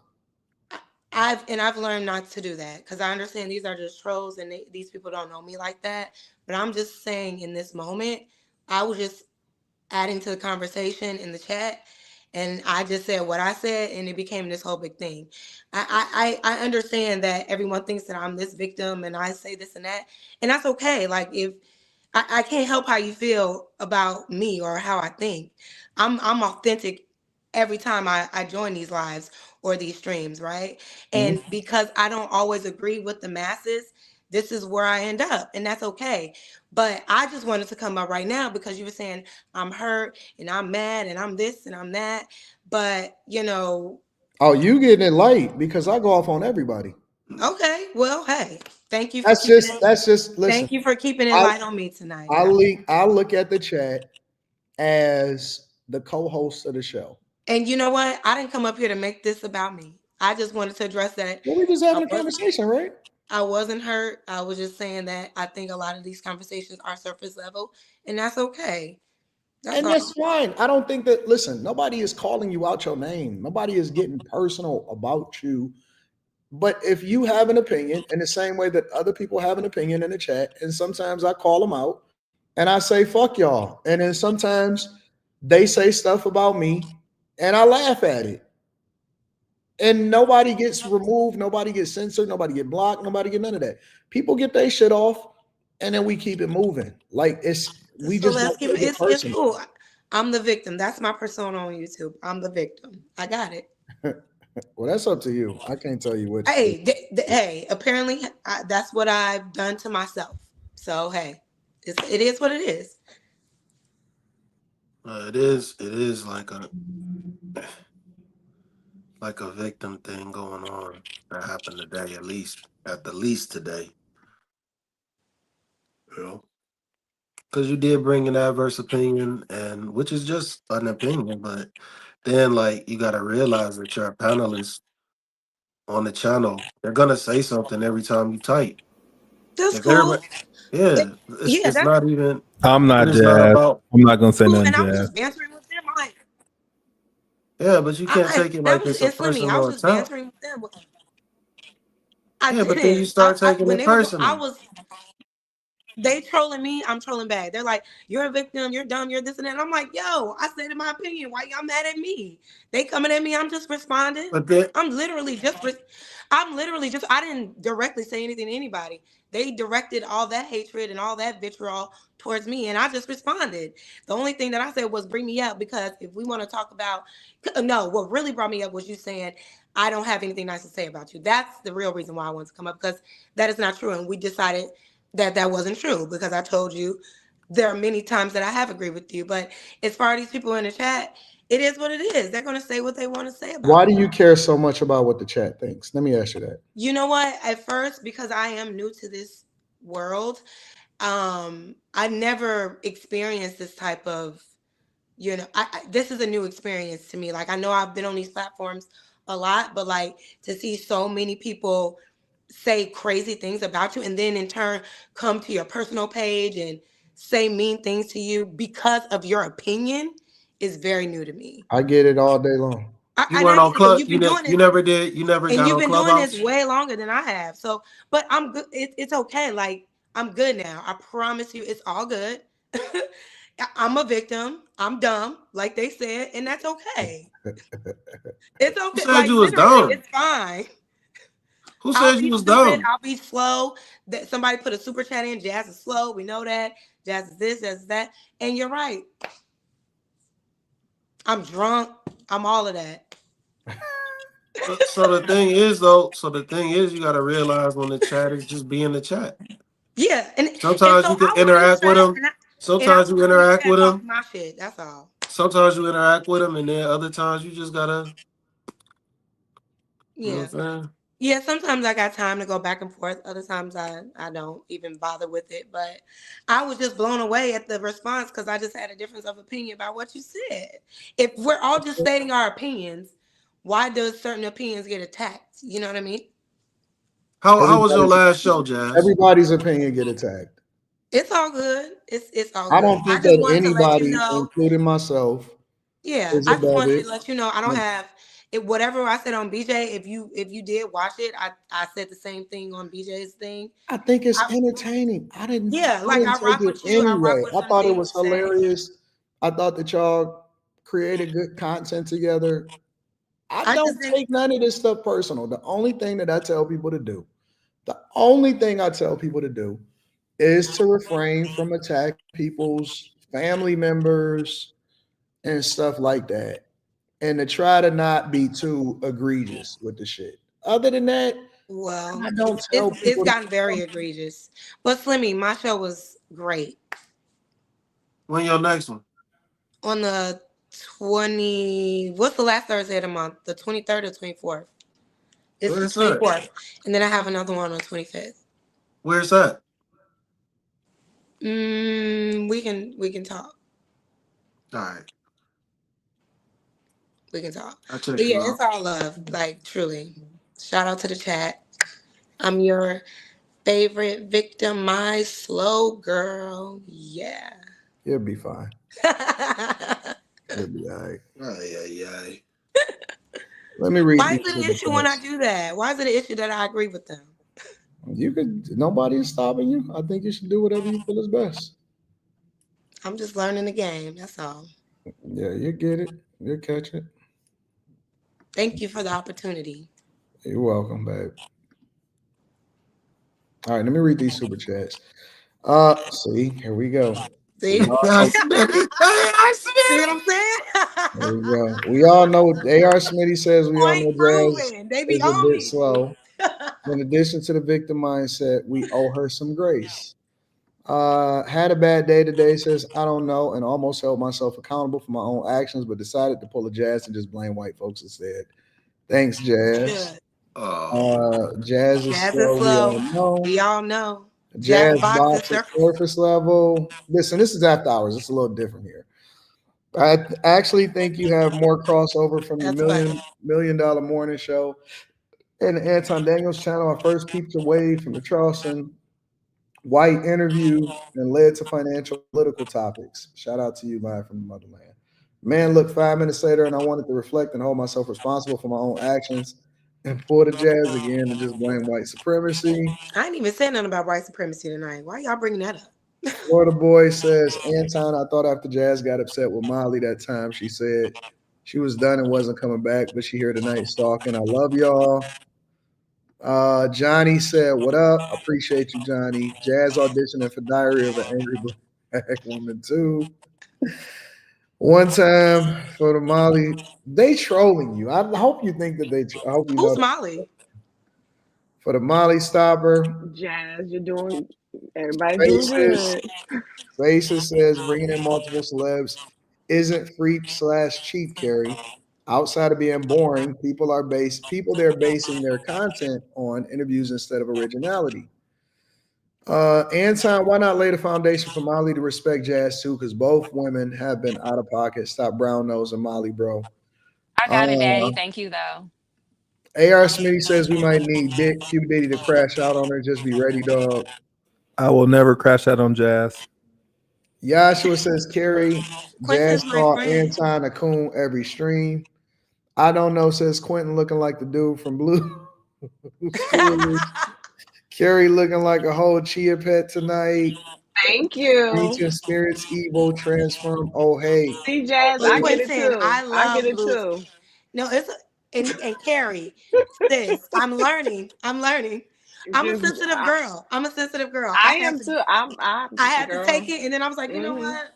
I just let it roll off. Yeah, just let it roll. But for all respective purposes, Quentin, it's okay because Blue's Clues is everything. We love Blue's Clues, and I know you're wearing a shirt similar, and that's fine. No, I got fucking Freddy Krueger, Where's Waldo, and none of those colors match what the fuck I got on. So Word Custom says Jazz want to have slave trauma to be a victim too much. Anton, if you ever buy people on the panel gifts, can you please buy Jazz a mic? Reggie Lewis says we need Jazz versus Molly debate, moderated by Q Diddy, Carrie, and Slimmy. Tony Adams says Jazz, the victim mentality needs to be studied. Big Hurt says, Jazz, I'm giving you a big black hug. Let's turn that negative into a positive. Why a black hug? Word Custom says, it's not what they call you. I love big black hugs. Yes. Sean Bill says, Jazz, we like you. You're just easy to troll. You be loud and wrong, and it's fun to pick at you about it, but be easy, Ma. At least you're not Mrs. Cotton. That's trigger. Tony Adams says, victim tonight. I don't get it. Jazz stop the victimhood main character syndrome. Jazz needs a script for 420. I'm taking you out on a date. Where you located? No. Jazz, we get caught dumb every week because we can't spell, but we keep it pushing and try and fail. Right. But we fail at the end of the day. You're right. Oh, the man says enough with all this, Jazz. You just said that because Molly said that about most podcasts. Your target was Molly. Y'all keep bringing up this girl Molly. Tony Adams says, Jazz, take accountability for the love of God and pray. Jazz, you only up here because okay, y'all are doing good. Everybody's doing good. Stay in your corner. Jazz, you started it. Because she looks for the smoke, and so she gets it. Okay, like, so she gave one, you gave one. All right, now back to your corners, ladies. Y'all doing good. What so pretty up here. I don't even know what just happened. What happened? Wrath Unique says, "Hey, We know Jazz, you I love." don't. You're drunk. No. Anton, mute all of us. I'm not. Listen, I'm chilling.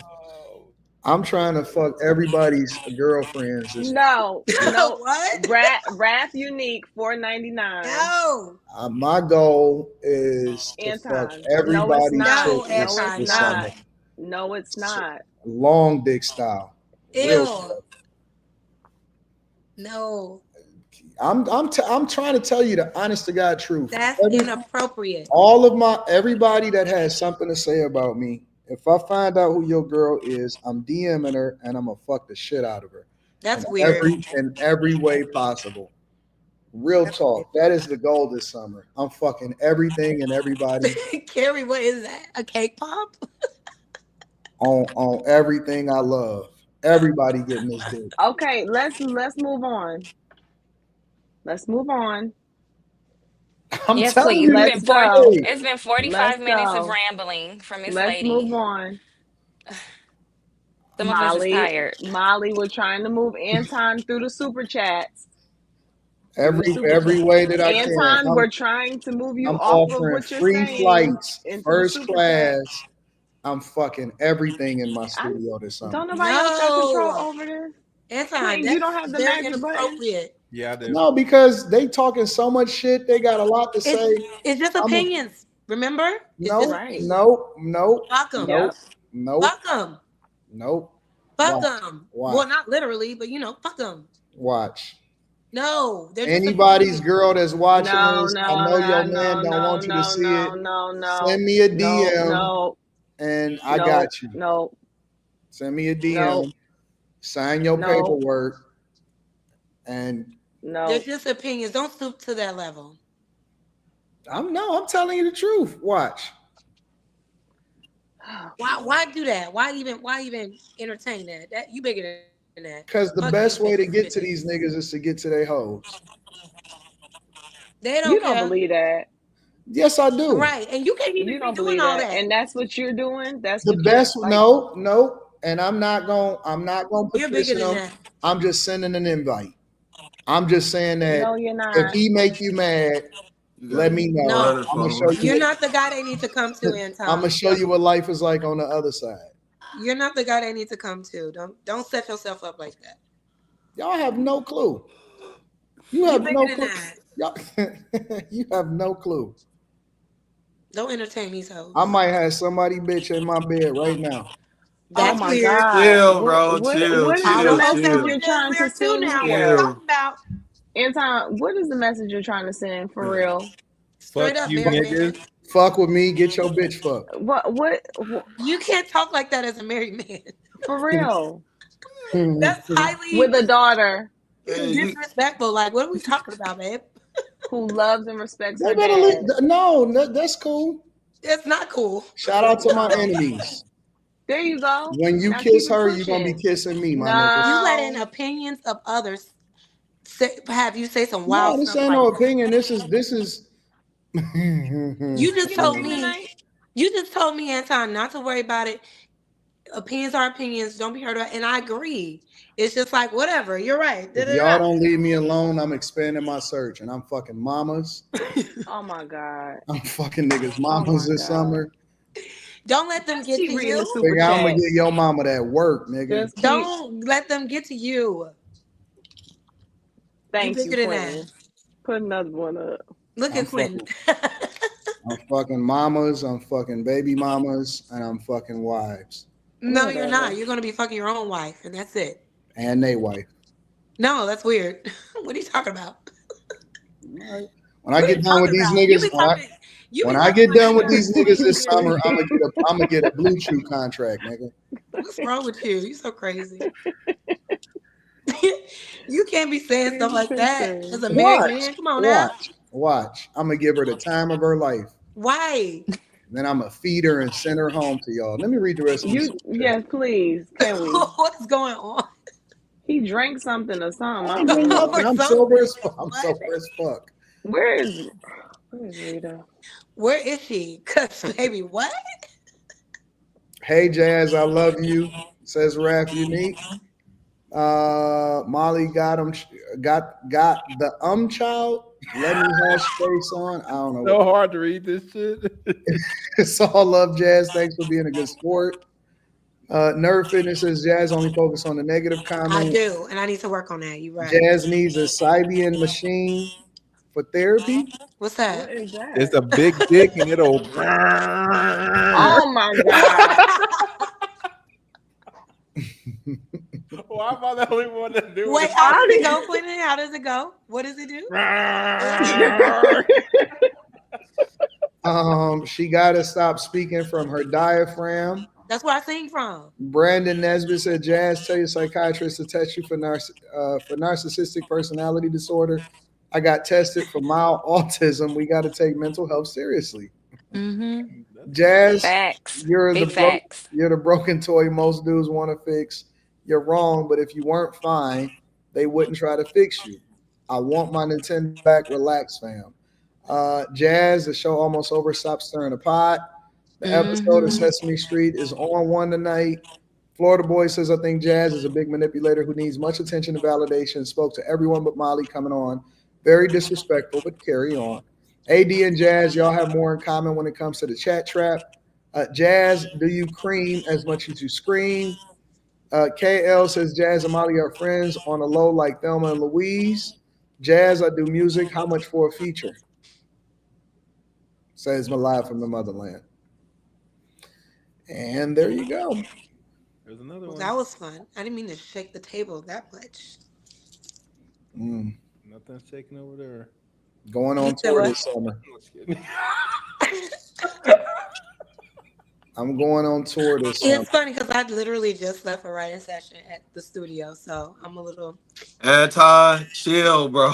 Basically, what Anton is saying is if your chick is come home smelling like T. Henley, I'm gonna give her a free box too, nigga. Oh my god! And her jeans like horse out of leather seats.